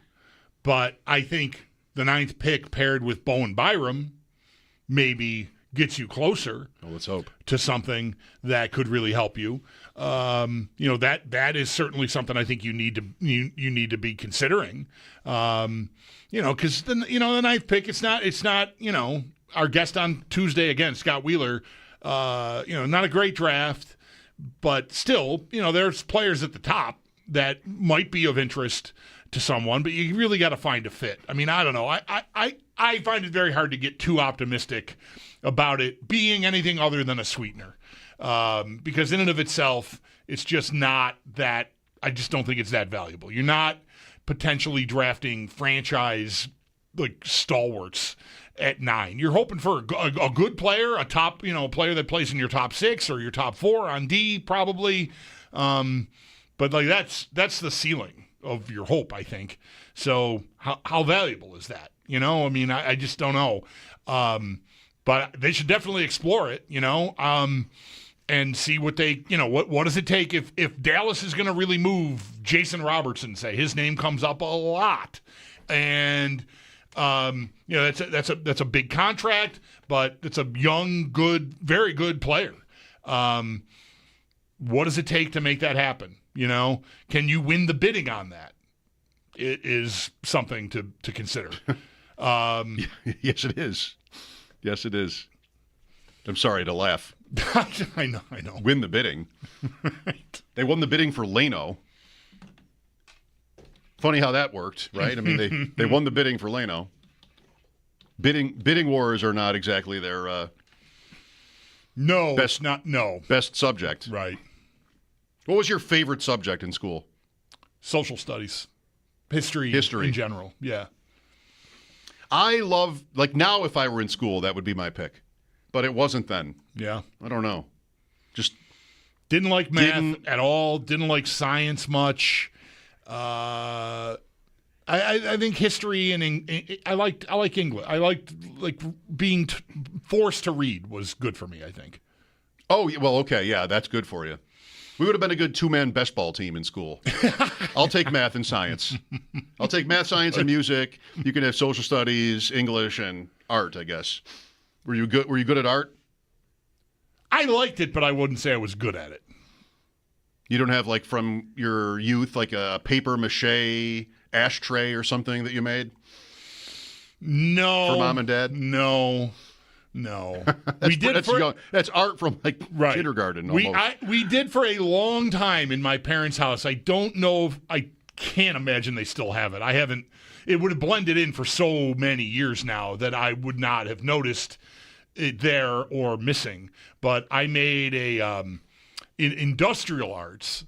I made a napkin holder. All right. A wooden thing with 2 pegs and a weight on top. So you put the napkins, in it and then have the weight on top. And that was. And they just slide out. Yeah. Oh. And genius. That was on my parents' kitchen / dining room table for a very, very long time. That's a great conversation piece. Bulldog mate? They don't call you Bulldog. It looked all right. I think they probably don't call you Bulldog. Right. Bulldog made this, everybody. Right. When? Today? No, 35 years ago. Right, when he was in 10th grade. They let him near a bandsaw. That happened. Yeah. Yeah, we didn't have to sign waivers for that class, as I recall. I don't think so. For wood shop. There was danger. Oh, so much danger. Yeah. I'm mistaken about Robertson. His contract is up after this coming season. All right. He'll be an RFA after that. But you would assume a player like that, if he gets moved, that would come with a big contract. What extension. gets you Robertson and Ottinger?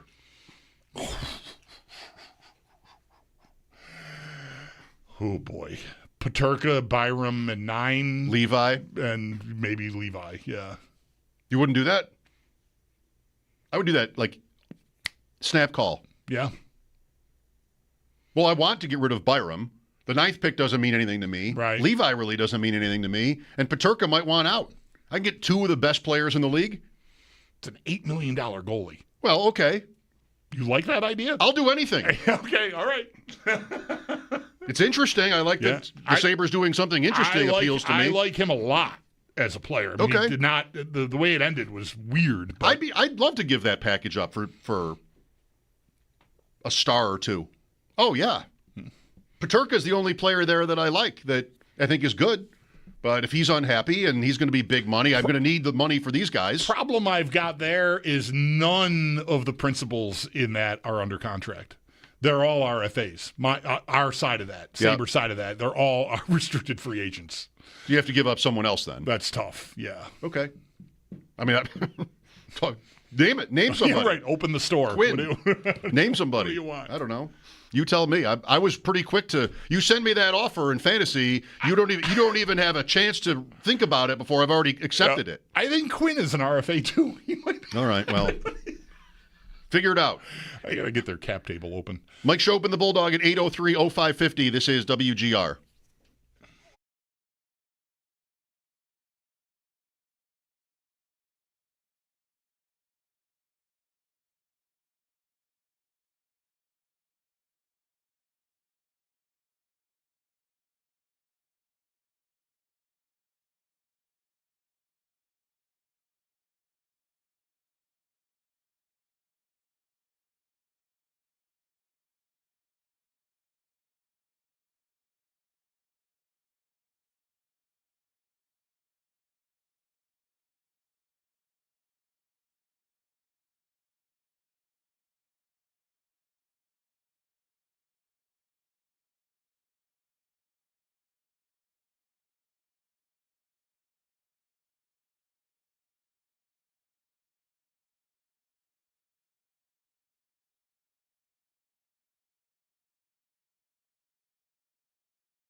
never done before on tour?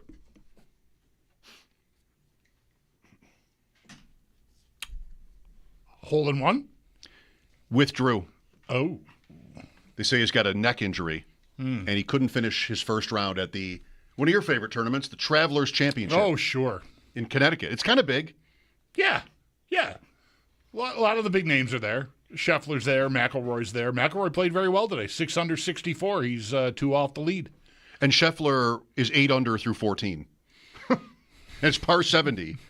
So he's got an outside chance at 59. Yeah. All right. Here's Vince with us. Hi, Vince. Hi, guys. How you doing today? Good. Thank you for calling. You know something? I always have a lot of hope just before draft time, but I don't have a lot of hope this year. I just don't see. I don't see the improvement coming. I think we need a top 4 defenseman. I think we need a top 6 forward. I don't know where they're going to get that from. I mean, unless Jarmo is going to be the real GM and Adams is just going to be the front man, I don't see that happening. It's very discouraging is what I'm trying to tell you guys. You know, I followed the Buffalo hockey since the Bison years, and I don't have a lot of hope at this point. I mean, the franchise appears to be a dumpster fire at this point. I don't know, 14 years. It does it to you, you know?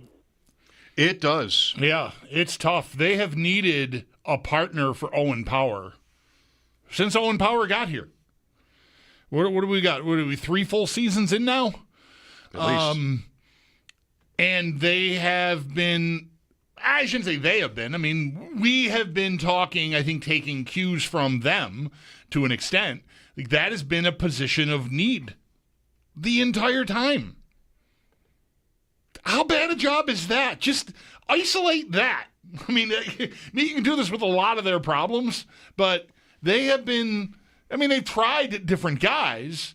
I don't know that any of them had like a real good chance of flying.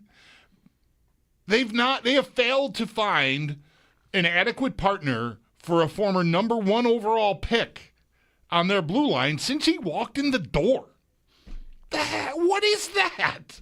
You should be able to make that a priority and just do it. Well, in terms of free agency, like Clifton is the name, multi-year deal, and come on. Yeah, that was never gonna. That was never gonna fly. Like I don't need to see that again this year at all. I mean, he's under contract. He's a guy that has a contract. He's the biggest year-wise commitment they've made in free agency. Yeah, Jeremy tweeted the list today. Yeah. And it's just like not safe for work. It's just not safe for work to look at this list. Now, a part of that, this is meant as a partial defense of that. And maybe even a defense of not spending all the money that they have under the cap. Because if you can't attract a guy you want, that you know is going to help you, that you think is a good player, what's the point in spending the money? Just to spend the money? Just to try it? Even though you don't think it's going to work? You don't want this guy on your team, but you have money, so I'm just going to use it? I mean, maybe. I've lived like that sometimes. Like, I've got this money. I'm going to spend it. I came here to buy a car. I'm buying a car. Totally. But I'm sure they've tried to find the right partner for Power, but the fact that they can't, I don't know. I'm going to end up at one of these destinations where I just can't believe the guy still has a job. I can't believe the guy still has a job. That's no way to walk into the draft and free agency, but that's where we are. Thanks, Vince. Mike Schopp and the Bulldog at 803-0550 here on WGR.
Elliot Friedman on 32 Thoughts reports that there is no indication Alex Tuch will request a trade or fail to sign an extension with the Sabres.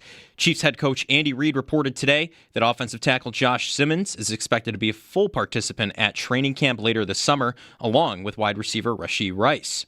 Game 6 of the NBA Final tonight with a chance for OKC to claim the title. ESPN's Shams Charania believes that the Pacers point guard Tyrese Halliburton will be good to go tonight. Halliburton dealt with right calf soreness in the second half of Game 5. Tip-off is at 8:30. Jordan Spieth has withdrawn from the Travelers Championship due to injury. It's his first withdrawal in 297 PGA Tour starts. Buffalo Bisons are back in action tonight after the 14-1 win over the Woo Sox last night. First pitch tonight in Worcester is at 6:45, and you can hear all of the action over on our sister station, the Bet 1520. That's your Paddock Chevrolet Sports Update. Paddock Chevrolet, celebrating 90 years of being your hometown dealership. I'm Joe Cali for WGR Sports Radio 550.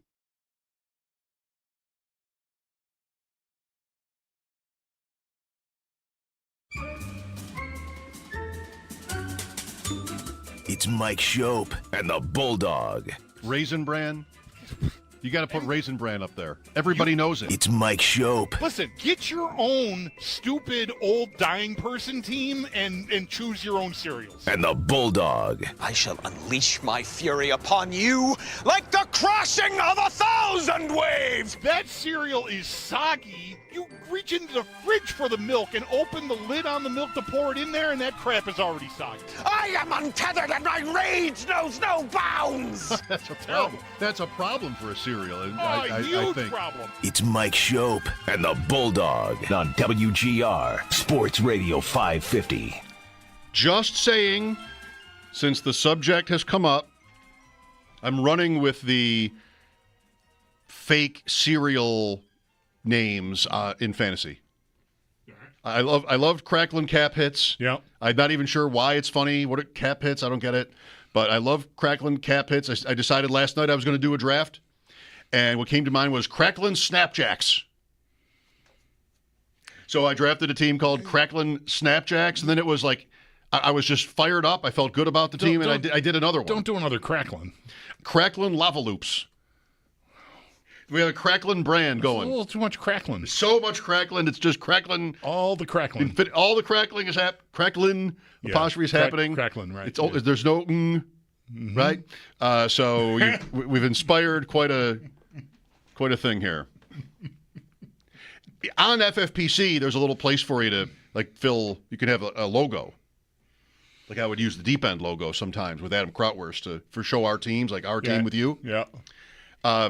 And I thought, today we're talking about helmets, and it's blank in the shape of a helmet for you to put something there. Maybe they want you to pick a helmet. Yeah. Thinking about, probably can't use an NFL helmet, right? I'm guessing no. Like a Bills helmet? Yeah. Could I do that? Maybe. Nobody's going to come after me if I do that. All right. Definitely not picking Tennessee. Don't ever do that. What do we think of the Green Bay helmet? That's a classic. Classic. Is it good, or it's just like you'd never change it because it's a classic? More that than it's good. What would a new Packers helmet look like? We're keeping the colors. Green Bay. Sure. Yeah. I don't know. It's just so. What would the person? It's so iconic. I can't really fathom doing something else with it. It'd be cheese. Right. That's not Packers. No, that's what are you putting on Wisconsin? Yeah, I don't know Packers, what you're doing there. You're not putting any packering. Packers. Was that was meat packing? Yeah. Yeah, I don't think I'm doing that. You're putting cows on there. I don't think you can make that into a or sides logo. of beef like Rocky punched in the first round. I don't think you're doing that. So yeah, I think you got to just stay with the G. You just go with it. It's gotten you far. It works. Stay with the G, the OG. The OG. Nomination, we were talking about helmets earlier because Joe Goodberry, after I quipped during his visit on Monday, like the stripes are a problem for the Bengals, he showed me a poll, fashion_NFL, where they're, having a poll online for the best helmet, people's favorite helmet. And Cincinnati is going to win. And that's just, incredible. outrageous even. I don't dislike it, but it's not. I mean, it's like sort of a Halloween costume, the Bengals. Yes, I do dislike it. I think it is, for me, easily. You asked me what's the worst helmet. You're not even done. The question is barely. The question mark isn't even. The punctuation isn't even on the sentence, and I'm blurting out Bengals. I know what you're asking me, Bengals. I just cannot stand it. There's no stripe, but there are many stripes. Yeah. Many stripes and no stripe at the same time. So we were talking about this before, and a listener tweeted at us the Rams. You got to love the Rams helmet, don't you? It's kind of, the Rams helmet is perfect. No stripe. Why would there be a stripe, right? You've got the Rams. Swirls. Yeah. I mean, like, that's it. The ram horns. Rams. Yeah. Yep. Perfect. That is good. It fits. I think you should know what it is, right? Unless you're for some reason confusing Rams with like the truck brand or something. But like, I think you got an idea what a ram looks like an actual like the animal. It's great. You got a helmet that works. Yeah. Eagles. Same idea. Not as good. It's okay. I like the Eagles helmet fine. No problem with it. I just don't love it. I like what I guess might be considered their secondary mark with the full bird in it. You know what I'm talking about? Maybe on the jersey? Yeah. Maybe it's on the shoulders or something. I like that logo. I don't know if they've ever worn it on a helmet. I feel like I've seen it. I've seen it on. You know what I'm talking about. I think maybe I hope our audience does. Maybe it's been at midfield a time or two. I don't know. Okay. But like the helmet is just it's just the wing, right? Basically of an eagle. But this is it's like landing, I think, is what I've got in my mind. Like the wings are out, like it's coming in to perch on a branch or something. There's no branch depicted in the image, but that's what I think of when I see that. Like the way that logo is, at least in my head, I think. That's what I see. And I like that look a lot. The helmet doesn't really do a lot for me. The Eagles helmet is the wing, and it just, I'm probably wrong here. I should leave this to my sister-in-law who knows her birds, that it just feels like it could be any bird. Sure. That's why I like the image with when you know I agree that's with you. an eagle. Put that on the helmet. I agree. The Eagles head. They have that logo, the head. They used to have, like in the Randall Cunningham years, they had an eagle in flight holding a football. Okay, that might be what I'm thinking of. Okay. That might be full bird holding a football as it's flying. Which, don't put it past an eagle to do that. Oh, there's no. I mean, the eagle would probably puncture the football. I don't know, but good hands. I think it could. I think it could carry a football. So let me try to transition here out of just like logo talk. The Eagles are on the Bills' schedule. Week 17 is the Eagles game. I was listening to a podcast it was a stream last night, a draft, and they were talking about Joe Flacco. So it's Scott Barrett, who's on our show recently. Last Friday, I think Scott was on with us, Fantasy Points. Yep. And I hope I have this close enough. It's an interesting situation in the league. Cleveland quarterback. So I'm drafting all the time, and I'm never picking any of the Browns quarterbacks. At least I'm conscious of it, because I don't want to never be doing anything. I want to be open to, if I have Jerry Jeudy or Njoku, say. Mm-hmm. I want Cedric Tillman. I want to be open to the Browns quarterback. I just don't trust myself to know which one. And it's not just like maybe Joe Flacco is a good favorite to start the season, but really I'm more interested in who ends it. The fantasy playoff weeks are what I care about more, right? So is Joe Flacco the quarterback of the Browns in weeks 15 through 17? Is Kenny Pickett? Is Shedeur Sanders? Speeding ticket. Is Dylan Gabriel? Who is the likeliest December Browns starting quarterback? So they play the Bills in week 16. Week 16, week before the Eagles, is Bills at Browns. And when this conversation about Cleveland, I think I didn't say, like Barrett likes Flacco more than the market. He thinks they could actually be not bad. He made the whole case, like, and Scott, I think, is a super smart guy. He said how Watson is the only quarterback where Kevin Stefanski could not at all make it work. Kevin O'Connell gets all the credit in Minnesota, deservedly. But Watson is the only guy. Yeah, Stefanski did great with your name here 2 years ago. Including Flacco. Right. Flacco lit it up end of the season for Cleveland. So he's like, I don't know if he did more of a roster analysis in this. I don't remember him doing that. But just maybe they're not bad, and he stays in. And how good are these prospects anyway? They have the two rookies that they're going to see, chapter and verse from all offseason and into the season on the practice field. But what are the odds that either of them is actually good? It's not only that. If the Browns are 4-9, they've got no reason to keep playing Joe Flacco. Regardless of how good one of them. Go try. It is what you would do there. And get us the higher draft pick if it doesn't work. I respect the effort here. I just I called it when they got to the playoffs. Like there's turnover luck, and there can be, I think, non-turnover luck. Like good luck, good fortune not making turnovers.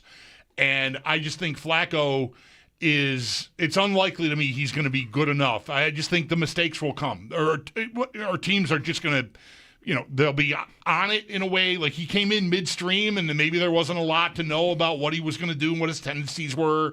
And it worked for a while. And then, Houston just picked him off twice for pick sixes in the playoff game. And that was the end of the ride.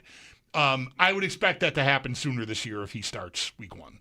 So I don't think it lasts, but I don't have to be right about that. But I wouldn't want to bank on it.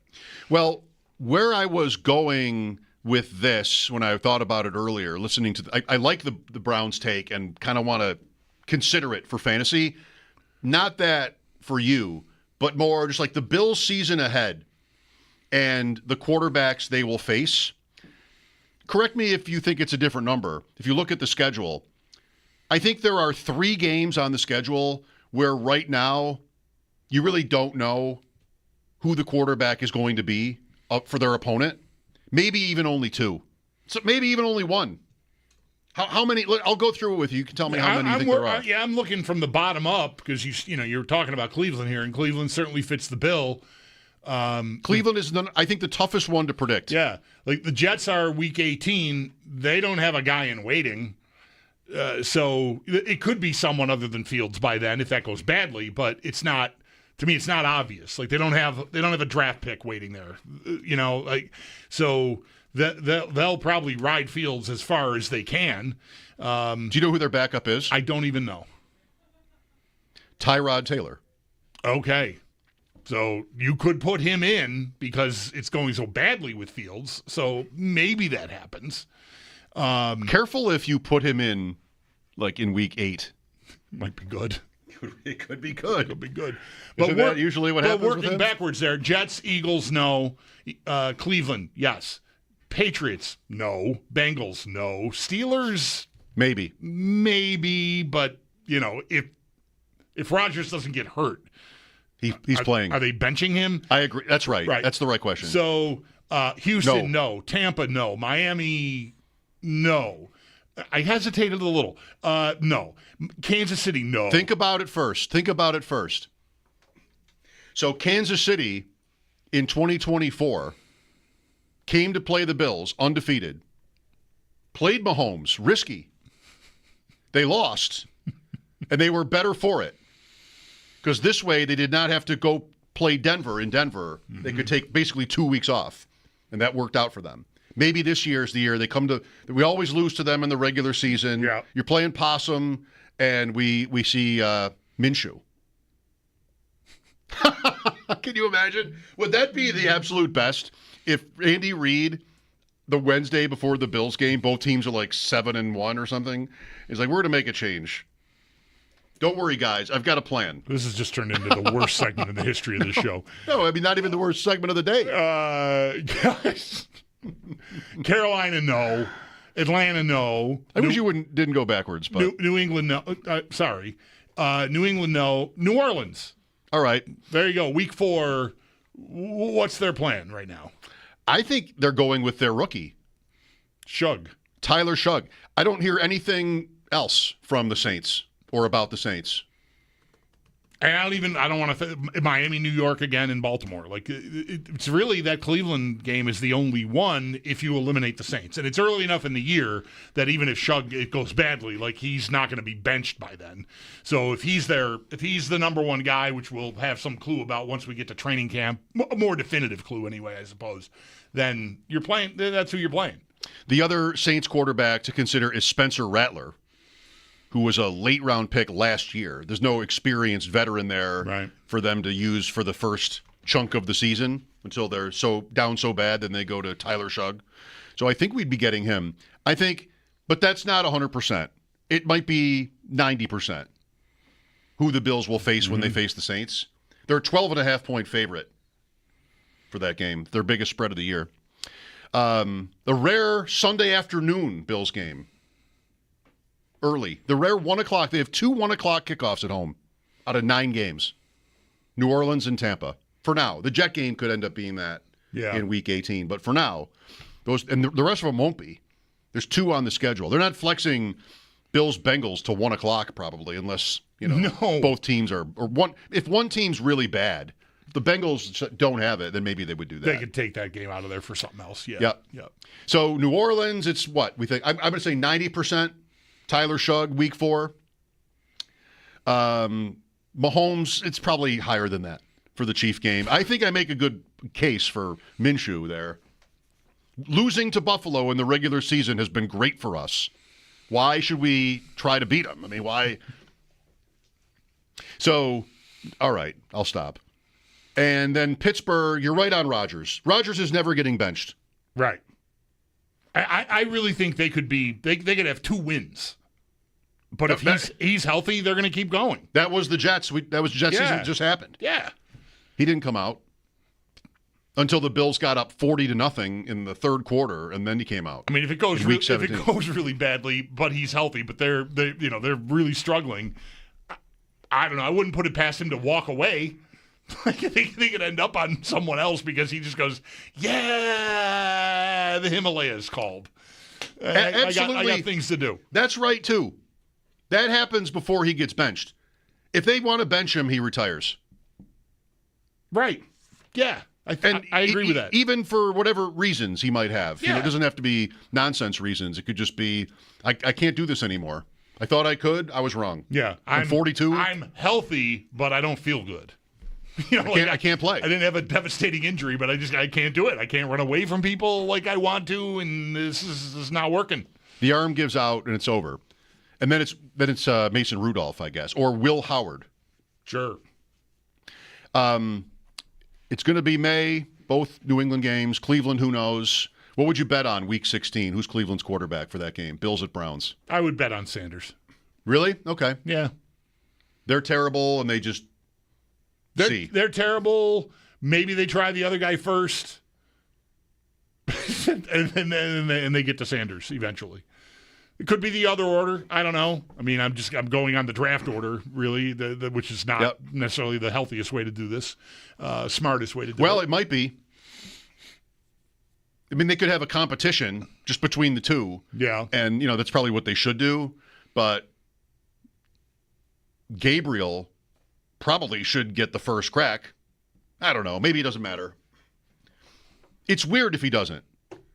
What you're trying to do, I think, if you're the Browns, I think like the GM mostly in these cases, you just don't want to look like an idiot. And why did you pick a quarterback on day 2 when you're the Browns and just like, we'll just pick another one and play him over this guy? Like, I mean, you would have all the practice time and everything to evaluate. That's what you would say it comes down to. But for as many people that were negative towards Shadur Sanders, almost nobody was out there saying that Dylan Gabriel was a better prospect than Sanders. Like, almost nobody was saying that. It isn't literally nobody, but it was very few people.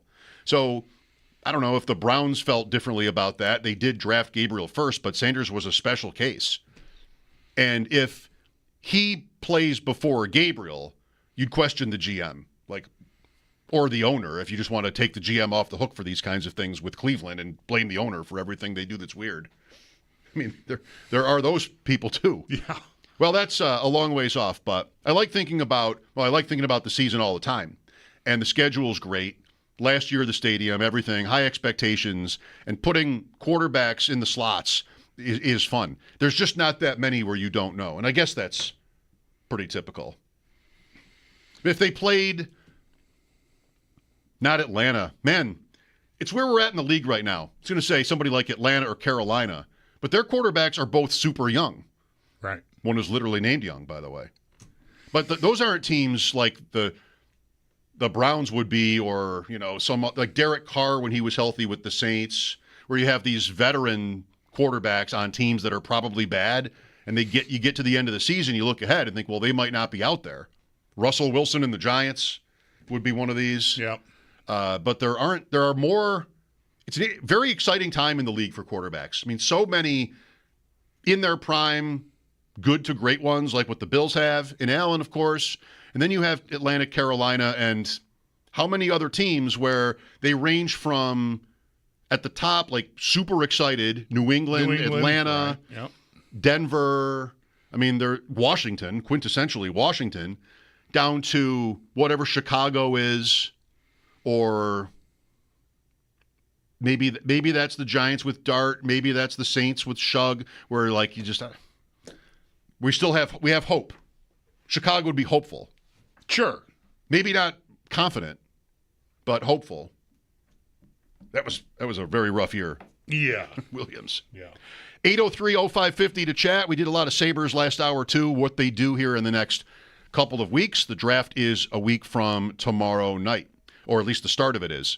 Mike Schopp and the Bulldog here. Lines open for you. This is WGR.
Elliot Friedman on 32 Thoughts reports that there is no indication Alex Tuch will request a trade or fail to sign an extension with the Sabres. Chiefs head coach Andy Reid reported today that offensive tackle Josh Simmons is expected to be a full participant at training camp later this summer, along with wide receiver Rashee Rice. Game 6 of the NBA Final tonight with a chance for OKC to claim the title. ESPN's Shams Charania believes that the Pacers' point guard Tyrese Halliburton will be good to go tonight. Halliburton dealt with right calf soreness in the second half of Game 5. Tip-off is at 8:30. Jordan Spieth has withdrawn from the Travelers Championship due to injury. It's his first withdrawal in 297 PGA Tour starts. The Buffalo Bisons are back in action tonight after a 14-1 win over the Woo Sox last night. First pitch tonight in Worcester is at 6:45, and you can hear all of the action on our sister station, the Bet 1520. Those are your Paddock Chevrolet sports headlines. Paddock Chevrolet, celebrating 90 years of being your hometown dealership. I'm Joe Cali for WGR Sports Radio 550.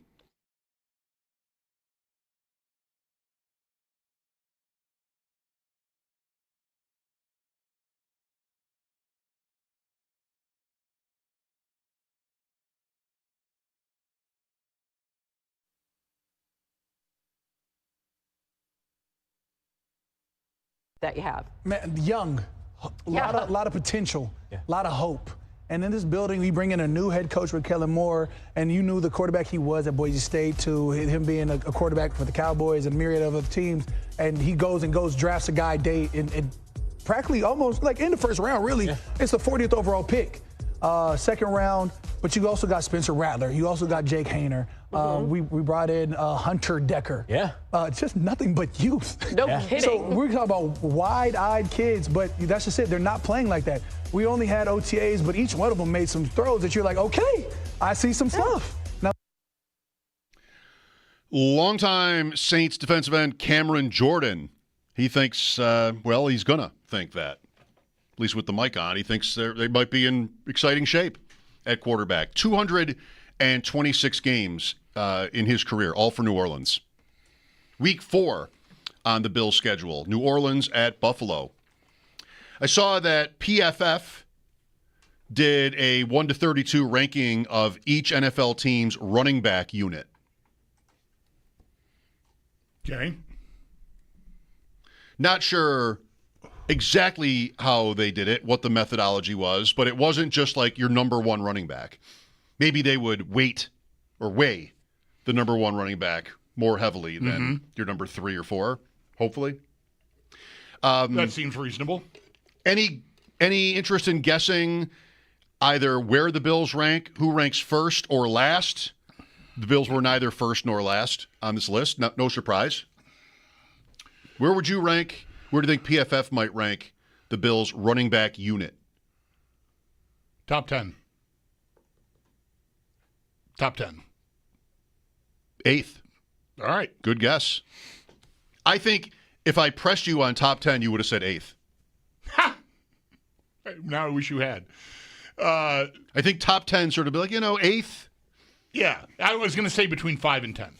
Okay. Right? Because you would have said top 5. Yeah, exactly. I would have said top 5. So really, when you say top 10, you're shooting for somewhere between 5 and 10. 6 and 10, yeah. Yeah. That not knowing what their I can guess at some of what their criteria would be. I mean, you've got a number one guy that doesn't play a ton, but still like very productive number one guy, and the roles are clearly defined for the other guys. Like, Davis is the change of pace or whatever, just different guy, the backup, 1B if you want, and then you've got a third down back who had a real nice year last year in Ty Johnson. Both pass protection and catching the ball. So, it works. You've got really everything you want, even though you don't have one guy who can do everything. So, that maybe that you'd rather have a guy that can do everything, I suppose. But I don't know. That could leave you hampered to some extent when and if he gets hurt and can't play. But I don't know. They've got a nice group there, I think. They write, PFF, Buffalo has put together a solid group of running backs who fill a variety of roles. The workhorse is James Cook, who earned an outstanding 88.6 PFF rushing grade last season while leading the league in rushing touchdowns. Correct. He tied with Derrick Henry and maybe someone else, 16. Rookie Ray Davis got 120 carries of his own and earned a solid 73.1 PFF rushing grade while breaking 30 tackles. Ty Johnson serves as a reliable pass catcher, ranking 10th among qualifiers in PFF receiving grade in 2024. That's nice. That would not include the great catch against Denver in the playoffs either. Oh, it's only regular season, you said. Probably. Yeah, right, yeah. But that's not, I mean, that's really nice. Like, according to the PFF grades, say what you want about them. They can be certainly useful, at least for this conversation. You've got a top 10 third down back.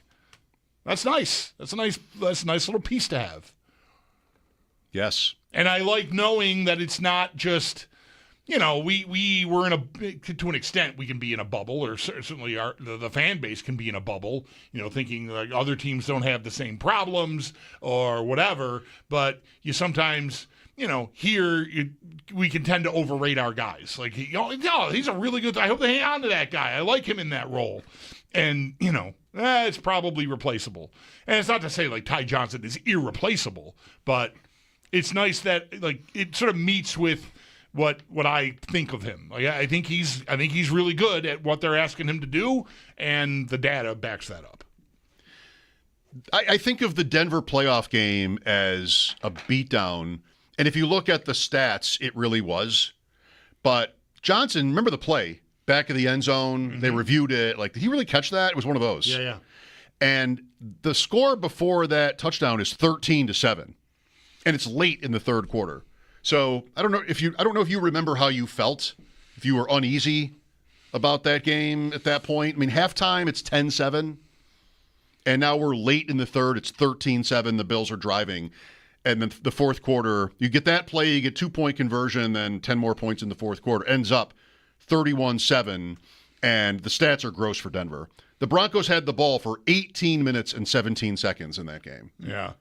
I think even by then, even though the score was what it was, and you're always, I do remember maybe even, I certainly thought it, probably said it on postgame, the whole time you're one more, Bo Nix to Troy Franklin long pass away from it being a really tight, like, or even being behind if it's 13-7 before that play.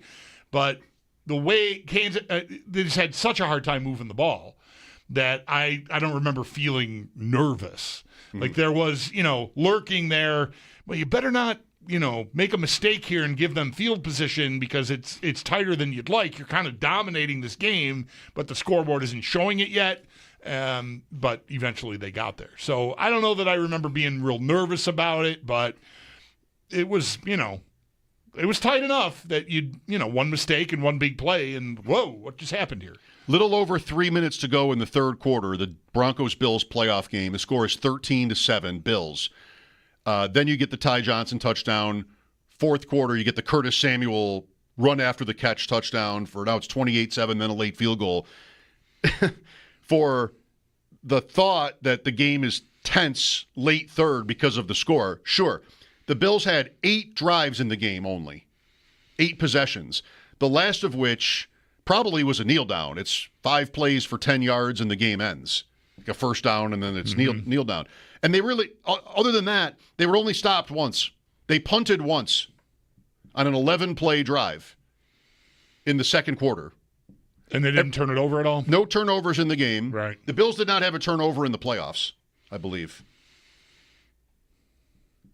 All right. They were +1 against Kansas City. They were +3 against Baltimore. Jackson interception, right. Jackson fumble, Andrews fumble. Right. Good thing. Field goal, touchdown, punt, field goal, touchdown, field goal, kneel down. Bills against the Broncos. It's a pretty solid outing. It's not a perfect game, it's efficient. but it's pretty good. Yeah. Best running back unit in the league according to PFF?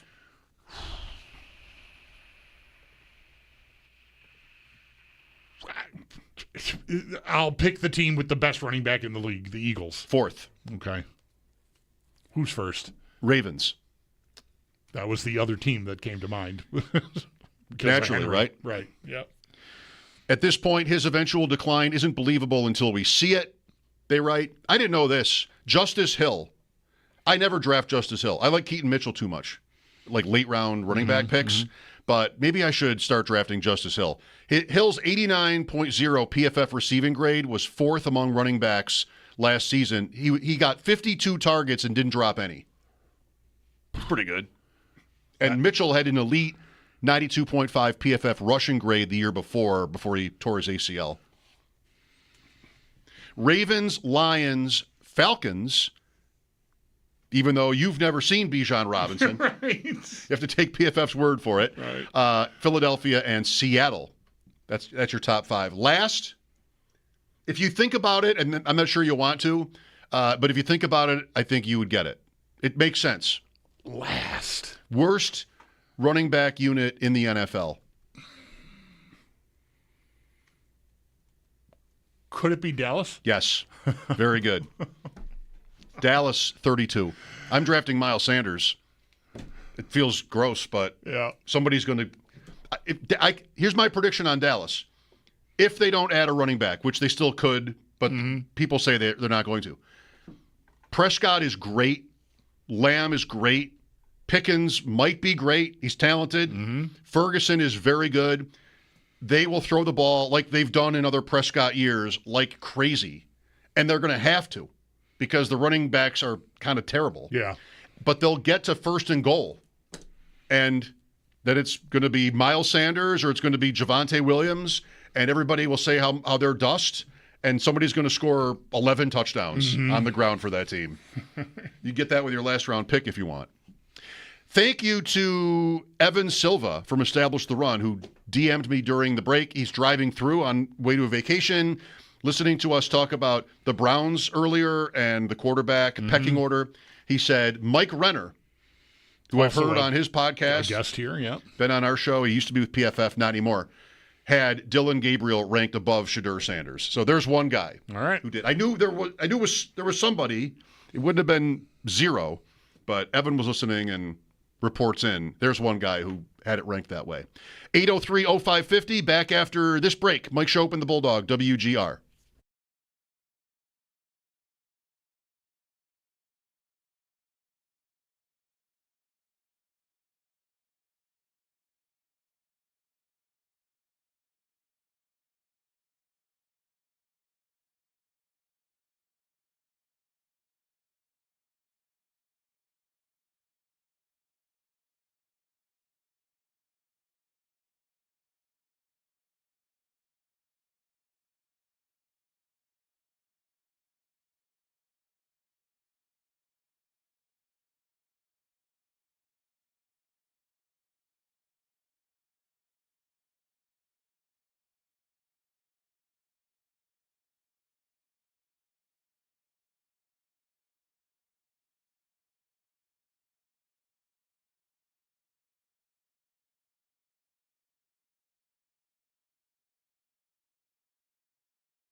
I feel like now the chip is not just that. I think it's like for us as a team, because I feel like we have everything we need to, win a Super Bowl, win a championship, and I feel like the whole team should have that chip on their shoulder for us to go out there and prove that.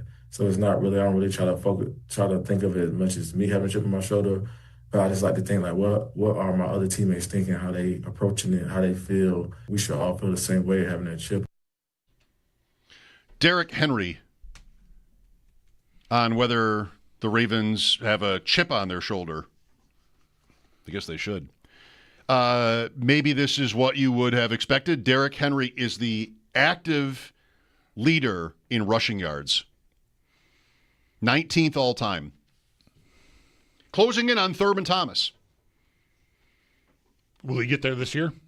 That's what closing in means? Yeah. 600? Probably. Yeah. What did he run for last year? 1,900 yards? Barkley got all the 2,000 yards accolades. Henry was very close to that. And they didn't need their last game, I think. I don't know if he played, but do you remember that? Am I right about that? Did Baltimore need the last game? I forget. Doesn't matter. So 1,900 yards, it's a lot to do that again. If he does, he'll move up to 9th. From 19th to 9th. He'll pass all those guys. He'll pass Eric Dickerson if he has that big of a season. And, that's a lot. What's 1,500? That's another great season. That's a massive year, yeah. Then he's up to 10th, behind Dickerson, but ahead of Tony Dorsett. They all played the last game. They beat Cleveland 35-10. Jackson threw for 217 yards. Derrick Henry ran for 138. Okay, so they must have needed it. Yeah. Then they played Pittsburgh in the wild card round at home. That was to beat out the Steelers for the division. Sure, because the Steelers would have been ahead last year, and the Ravens ran them down.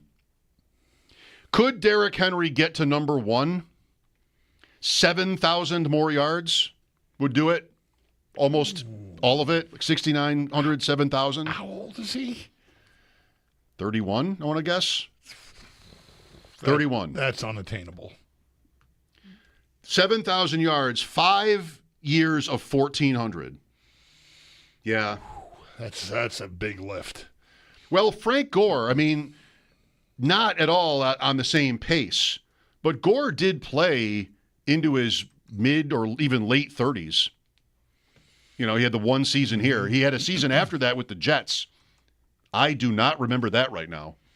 COVID Jets, Frank Gore was on that team, rushing for 653 yards. Okay. I do not remember that. That would have been Darnold, right? Yeah. Wow. So that's a guy going to 37. If Henry can hold up, he almost never misses time. Yeah. Maybe. But he's going to need to be much more productive than Frank Gore was. It's awesome that he has managed to stave off the father time. Sorry to use that, but it's kind of incredible that he's still been this productive at his age. That just cannot. It's not going to be Tom Brady of running backs or something. I just don't think the position allows for it. So you can take as much care as you want. I just think the end has got to be coming. I don't think it'll come this year off of what the year he had last year, but it's got to happen. As far as the Bills are concerned, you'd like it to come before week 1. That would be good. I wish he could. I would hope he would be.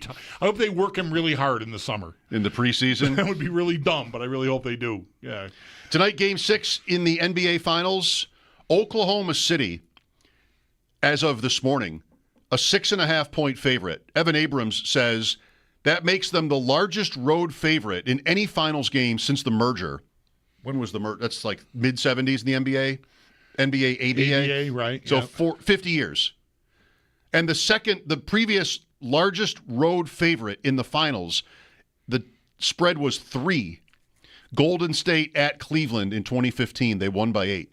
Oklahoma City minus 6.5 tonight at Indiana. Easily the largest road favorite in any finals game in 50 years. Right. That's the biggest spread. The finals are home court advantage in basketball, and the finals are always so competitive that no team has ever been a 7-point road favorite for a single game in the finals. I guess. Right, even a team with home court advantage, because the road team would be the team with home court advantage in the series, right? The better team. Kobe's Lakers. Right. No. They would not have been a 7-point road favorite. Right. Man, I hope I read that right. Wow. Yeah, that's amazing. Pacers were one of those ABA teams, right? Yep. Spurs, Nuggets, Nets. I don't know who else. I don't know. Those are the only ones that spring right to my mind. I think of the Nuggets and the Pacers first because I don't even know why, but I do. And I had to the Pacers were one of those too. I think they came from there. I'm sure you're right about all four you mentioned. San Diego Rockets. Yeah, I don't know. Houston Rockets. What about the Conquistadors? Not familiar. What about the Thunder? The El Paso Conquistadors? Wasn't there a Conquistadors? I don't know. I don't know. I don't remember.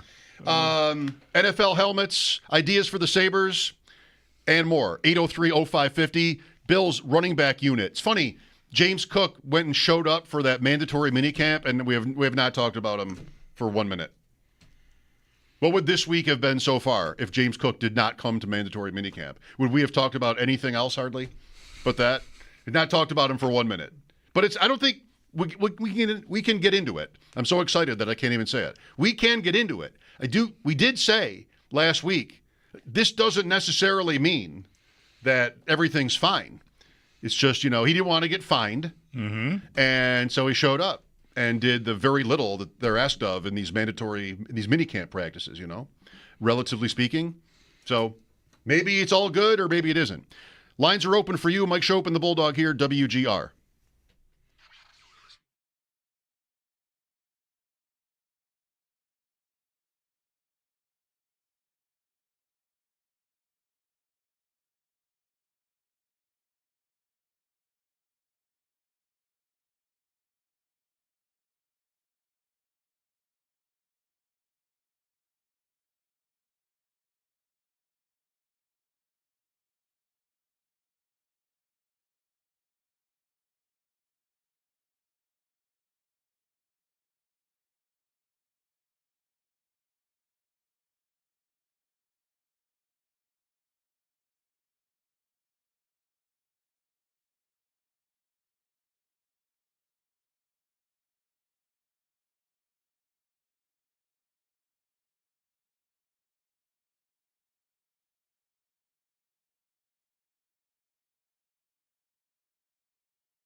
Game 6 of the NBA Final tonight with a chance for Oklahoma City to claim the title. ESPN's Shams Charania reports that Pacers point guard Tyrese Halliburton will be good to go tonight. Halliburton dealt with a right calf soreness in the second half of Game 5. Tip-off is at 8:30. Elliot Friedman on 32 Thoughts reported that there's no indication Alex Tuch will request a trade or fail to sign an extension with the Sabres. Chiefs head coach Andy Reid reported today that offensive tackle Josh Simmons is expected to be a full participant at training camp later this summer, along with wide receiver Rashee Rice. Jordan Spieth has withdrawn from the Travelers Championship due to injury. It's his first withdrawal in 297 PGA Tour starts. The Buffalo Bison's back in action tonight after a 14-1 win over the Woo Sox last night. First pitch tonight in Worcester at 6:45, and you can hear all of the action on our sister station, the Bet 1520. That's your Paddock Chevrolet Sports Update. Paddock Chevrolet, celebrating 90 years of being your hometown dealership. I'm Joe Cali for WGR Sports Radio 550.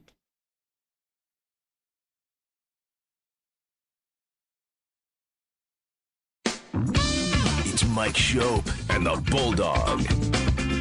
I Grubhubbed one of the best sushi restaurants in Buffalo, and they brought sushi to my son and I. It was great. At your house. Yeah, it was awesome. Listen to this. What a life. And that's a very good thing to have delivered because, hot is not really pertinent at all. Don't eat hot sushi. Right. Don't eat in it. fact, I think hot sushi would probably be terrible. Really gross. Don't do it. It's Mike Schopp. Fresh hot in neon is not something you see above the sushi place. Can I get this? No, that's right. Hot, fresh hot Fresh sushi. and hot sushi. That is so gross. Fresh hot sushi here. You get some sushi, you open the lid, and it's like steam comes out. And the Bulldog. Please stop. Right, Ryan? You ever do that? I've got nothing you get to the throw sushi. up in my stomach. You open up the lid, and it's just sizzling like a fajita. It's Mike Schopp and the Bulldog. What are you doing in there? I'm microwaving the sushi. Right. WGR Sports Radio 550. Welcome back. Did you know, Bulldog, it was Red Sox Giants this weekend? I did see that earlier today, and I thought, how little do I know about how Major League Baseball scheduling works anymore? Like, does everybody play everyone now every year, or is it just different interleague matchups year to year, or whatever? And it's still that they don't play everybody, but they do. They do play everyone in both cities. Really? Every team, unless they changed it from last year. Wow. Every team goes to Fenway, and the Red Sox go to everybody. I thought that could be right. I Googled and I got told a lie. Now every time I Google, I'm going to be questioning, because this morning I was thinking about it, this is kind of how fitting. They just made this big trade with Devers going to San Francisco, and they're there, 5 days later for a series with the Giants. And I thought, do they play them every year? Was it inevitable that they would play the Giants this year?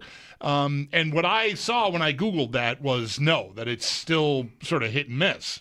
But if that, I believe you, because I had an instinct to think, I think that's a change. I think they play one series with each team, both leagues. They did change it this year. Oh.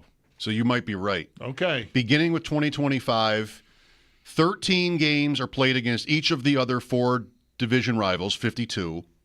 6 or 7 against each of the other 10 teams in the league, 62 total. That's 114. 6 games against one geographic rival, so 120. 3 games against each of the other 14 teams from the other league. I'm pretty sure they changed it so that you would play everybody in both cities, but if I'm wrong about that, I'm sorry. If that was the case, this year they went back to... But you were going to see everybody either here or there, right? Right? You just said that? Yes. So one series, not a home and home. Right. So the Giants would not go to Fenway. Okay. Sadly. Can they mix it? Can they change? Can there be trades in the schedule? Right. Let's get Devers to Fenway. Right. Well, what timing? That is really something. And I think I mentioned this yesterday in passing. Did you see that he's like, yeah, I'll do whatever you want? Yes. I'll play anywhere. I'll go play any. I mentioned it with Sal, I think, because he brought it up to me when I was on with Sal yesterday during his Extra Point show in the morning. So I don't think it came up in here yesterday. But yeah, he's like, new start, whatever you want. And he's already taking balls at first base. Like first workout, he was taking balls at first base. This is going to have to wait because I want to see if I'm right that they used to in recent years they did it the other way. Maybe they didn't. I don't know. Maybe it's never been. I thought every team went everywhere now, but because I think I remember hearing that and like I struggled with it because interleague is still a little bit weird to me. Mm-hmm. It should be. It's 30 years. Maybe it was 97 the first year. I remember the night. Still into the Mets. I think 97. It's been that long. Wow. I think 97. Wow. Still a Mets fan. And they went to play the Yankees. Maybe this was the first interleague series. Maybe it wasn't. But the Mets went to play the Yankees. I must have had some hot takes on my nighttime show on BEN back when that first started happening. Yeah, for sure. Did you have to hate it? Did you have to hate it? The Mets went to play the Yankees at Yankee Stadium. The pitcher was Dave Malicki for the Mets, and he threw a shutout. And it was so cool. You don't even have to look that up. I'm going to. Well, after the previous mistake. Yeah, I know. Maybe I'm wrong about all this. You have that in your memory without looking it up. I do. Yeah, I do. Yeah, I hope it's right. Watching the Mets amazing. At the Yankees, I think 97. Yeah. I'm going to look this up now. Hopefully you have something more to say. And fine. Dave Malicki was the pitcher. I can't believe we just talked about this, right? Are we a few weeks out from when they had the interleague rivalry stuff? Yep. That was, and we ran down like who's everybody playing. Yep. And I think I did pretty well, like guessing not the obvious ones, but yeah, they're all pretty obvious. Even though like Cincinnati and Cleveland don't necessarily have any history, they're in Ohio, so yeah, they're playing. Okay, it's geographical. It's not that hard.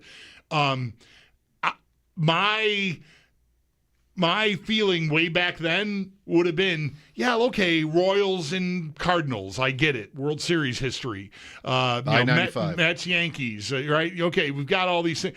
But you don't have enough of that to for everybody else. And that was a big complaint I remember having. I can't believe I had that opinion 30 years ago or however many years ago that is. That was, I would say, That's probably amazing. The most common complaint, other than just the principle of it in the beginning, like this is wrong, but that there were.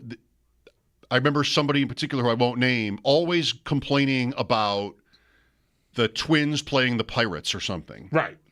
They can't all have a great. Sure, the Mets and the Yankees is fun. Yeah, Dodgers and Angels. Woo! Fun. Yeah. Some of them are fun, and some of them are like, please. Giants and A's. And I never liked that point. Because, that's just going to be how it is, though. I mean, the Pirates playing the Padres isn't special, is it? It's because of the Pirates. There are plenty of matchups within the National League or within the American League that are boring. Yeah. Twins and Rangers or something. That's right. You don't care about that any more than you care about Twins and Pirates. You should have called me back in the summer of '97. I could have convinced you. Let me think if I did. I've never called John Murphy with this take, and I don't think I ever called you with it. I called John Murphy about different things like Bill's topics. Yeah, I did. Yeah. Dave Malicki. June 16th, 1997, Mets 6, Yankees nothing, a 9-hit shutout. And there were interleague games all over the schedule. I think that's how they did it. They were kind of all at the same time, maybe. Mm-hmm. Atlanta, Toronto. Would that have been the first? I don't know. I think maybe this was the very beginning of interleague, June of 97. Yeah. June 16th, almost the anniversary. Wow. 90. It just kind of blows my mind that's that long ago. It feels more like 10 years ago, but it's 28. Right. Yeah, that's what I'm saying. Yeah, it just does not feel that far in the past. Denny Nagel outdueled Roger Clemens at the Sky Dome. Wow. And the Braves beat the Blue Jays 3-0. The first, I think, Red Sox interleague game, the same night against Philadelphia. They wanted to, with a bang. Mets, Yankees. Mm-hmm. Braves, Blue Jays was a pretty recent World Series rematch. Sure. Boston 5, Philadelphia 4 in 10. 2 in the 9th, 1 in the 10th to win it. No, I didn't have anybody on second base to start the 10th inning, I'm pretty sure. No siree. No. John Wasden was the winning pitcher for Boston. John Wasden. You have that one? No. Tom Gordon, Mark Brandenburg, Chris Hammond. Gordon. Flash Gordon. Yeah. And John, you couldn't be Gordon without the Flash. Right. And then John Wasden. Wow. Tom Gordon. 97 Red Sox. You got it? No. No? No. I mean, you'll know all the names. Yeah, I'll know all the names, but I'm not. No. Not a good hang on. team. Let me. Let's see. 97. Is Mike Greenwell still there? Or is that too far in the past? Didn't play. No. Okay. If he was, didn't play. It's not a memorable team at all. No.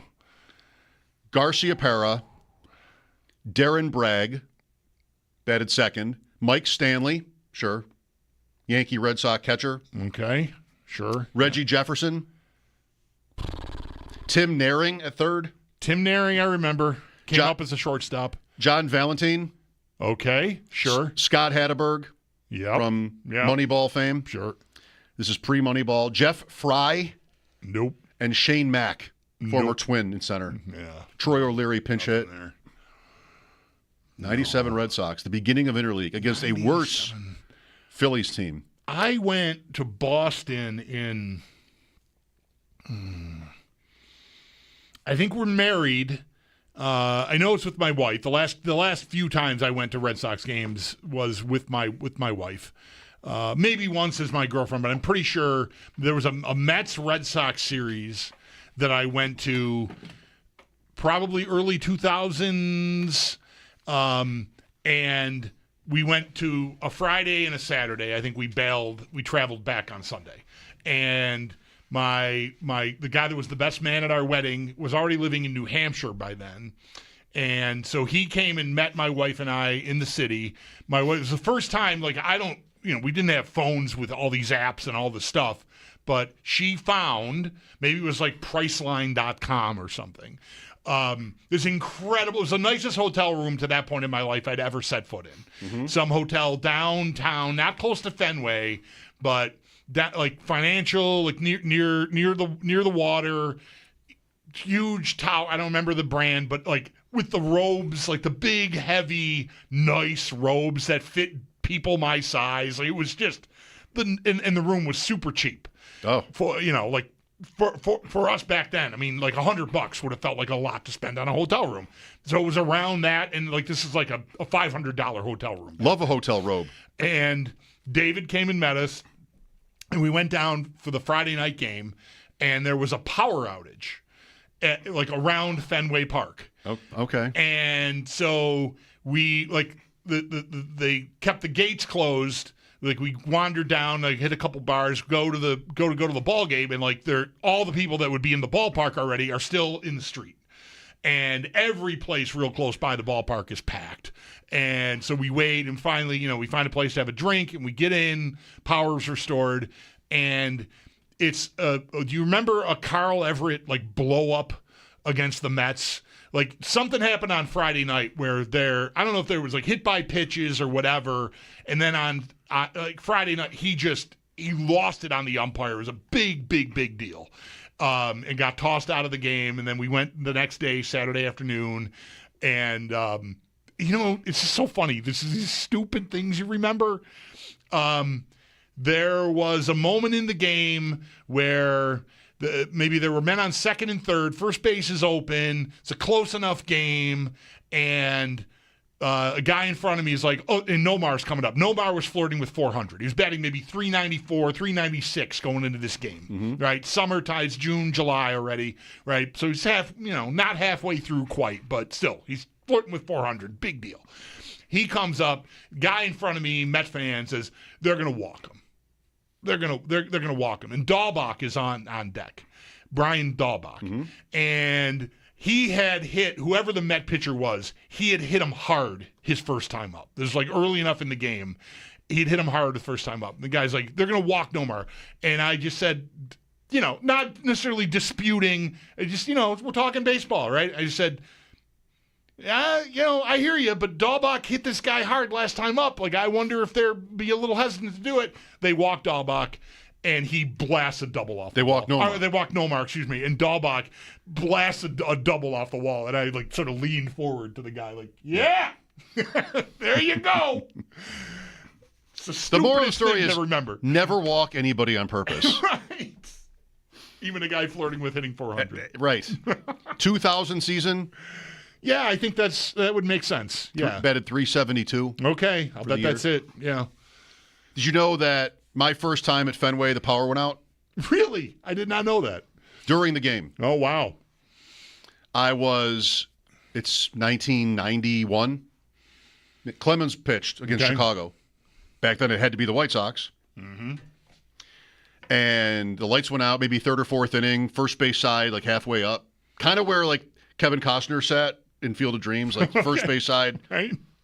And the power went out, and it was like weird, like sort of shocking and a little scary. Yeah. And everybody, the crowd makes a noise.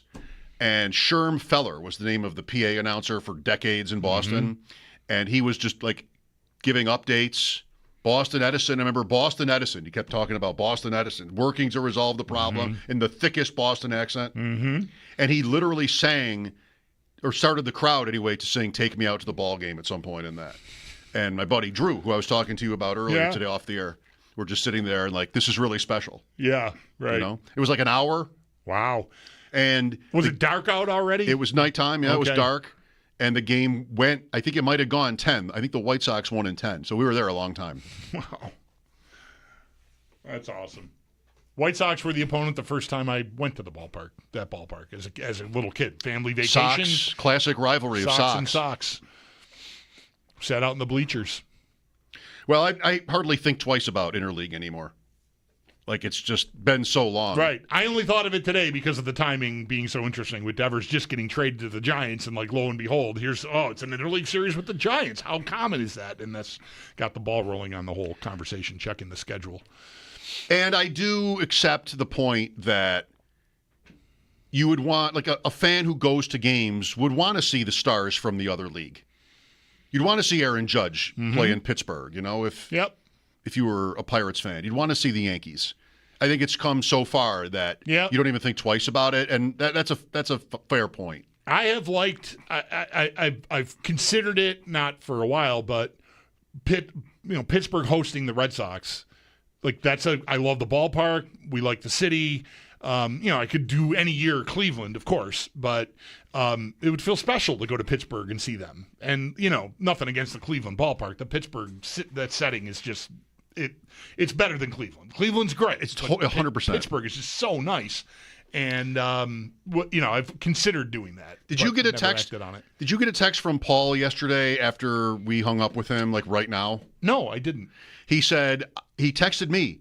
He said, I forgot to tell you guys that I went to Coors Field. Oh, yeah. And I knew he was in game, Denver. I knew, yeah. And saw a game, and he bet on it. And I think he wants to tell you about. I didn't ask him how it went, the betting went, but I told him how much I loved Coors Field. Yeah. Like top 4. I have top tier stadiums I've been to. It's in whatever order: Pittsburgh, Denver, Dodgers, and Giants. Right. I've been there. Giants.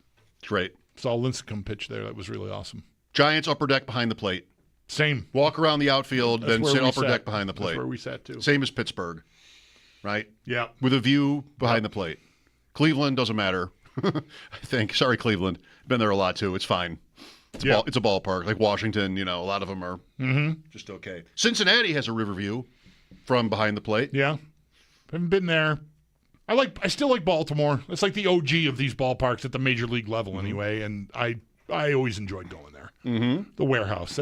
I'm a sucker for that that I just love that warehouse in right field. They're terrible now. Yeah. That's too bad. They were such a cool story 2 summers ago. I remember watching like every game of a series they had against the Yankees because I was laid up and couldn't go anywhere, and it sort of started crushing on the Orioles. Like, this is awesome. I love this team.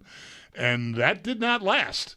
Well, last year they were good, but they lost in the playoffs, and now this year they're terrible. Like, they can't pitch. So, all right. Too bad for baseball. them. Of course, the coolest place ever to see the Red Sox or your favorite team would have been Salem Field. Yes. Which I got to do that too. Surreal. It was more surreal than literally flying across the country to watch your team play on the San Francisco Bay or whatever like that. That was the most surreal. We watched the Red Sox play the Blue Jays together, and the Red Sox scored like 9 runs in the first inning. Jarren Duran's first Major League home run was a grand slam in the first inning. Took a little bit out of it. Yeah. We weren't sitting together, but No. you were like one section away. Yeah. That's right. I was there with Jared Smola. Okay, well, there has been some baseball already. The Yankees, I think, won their game against Anaheim. I said it again, Anaheim. Has the show ever sounded older? To salvage something from that series, Pirates and Tigers doubleheader, the Blue Jays lost. Blue Jays have been doing all right, but they lost today to Arizona. We were winners today because Marty Biron called in. We spent some time talking about the Stanley Cup Finals, the 1999 Finals as well. Marty's so great. And a little bit on Connor McDavid and what the Sabres should be trying to accomplish here in the next little while. We've got the NHL draft next Friday. And then the free agent period, as always, July 1st, coming up soon.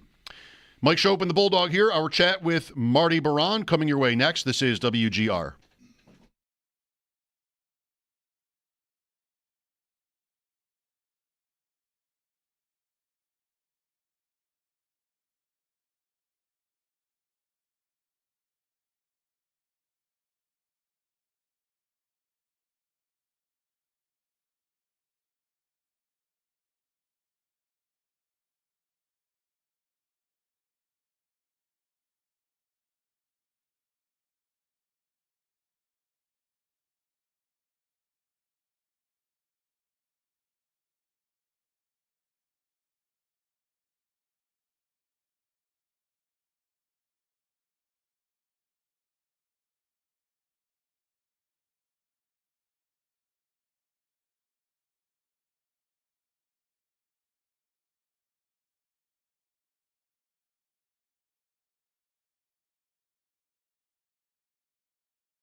Sports.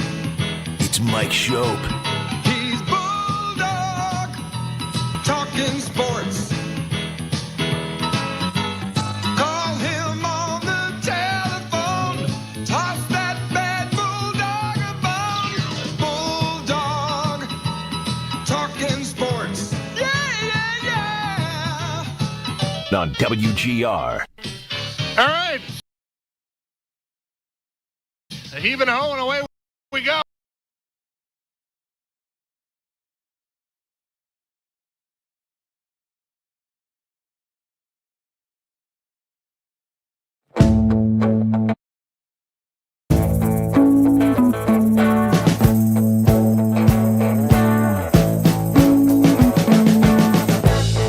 We've been living in sin so long, all the fields are gone. Fella stopped me on the street last night, said everything's alright. Roller coaster. coaster, make it through the day upright. It seems your meal ticket is gone, but life goes on. I could never imagine something better. Yeah, right. Now you're cooking on high heat in the middle of the street. Roller coaster, take me to a better time. Let's go. All sing your high line with the roller coaster of life. It's time to all choose your timeline on the roller coaster of life.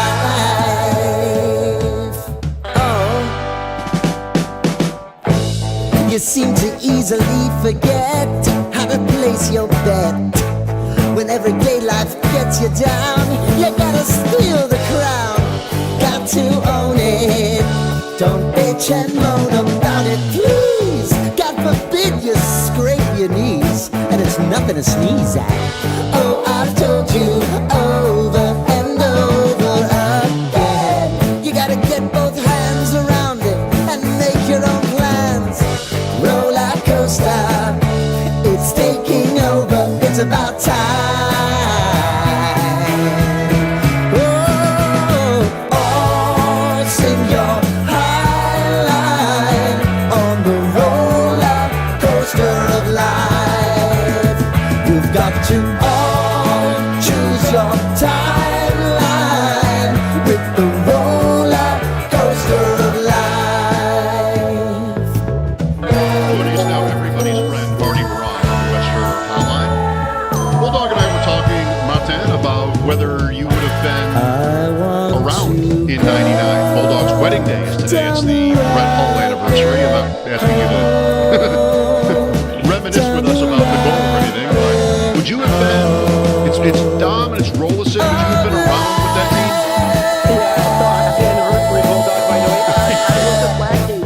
And now it's about to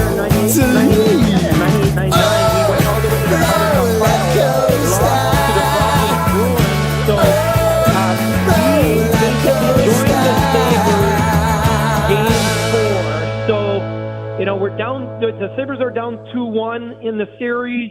We joined them for after practice for Game 4. Won that. We went to Dallas, lost Game 5, and came back. But the funny thing is, usually the Black Aces, they're on the press box, or they have their own spots. There was no room on the press box. Right. They didn't have suites available.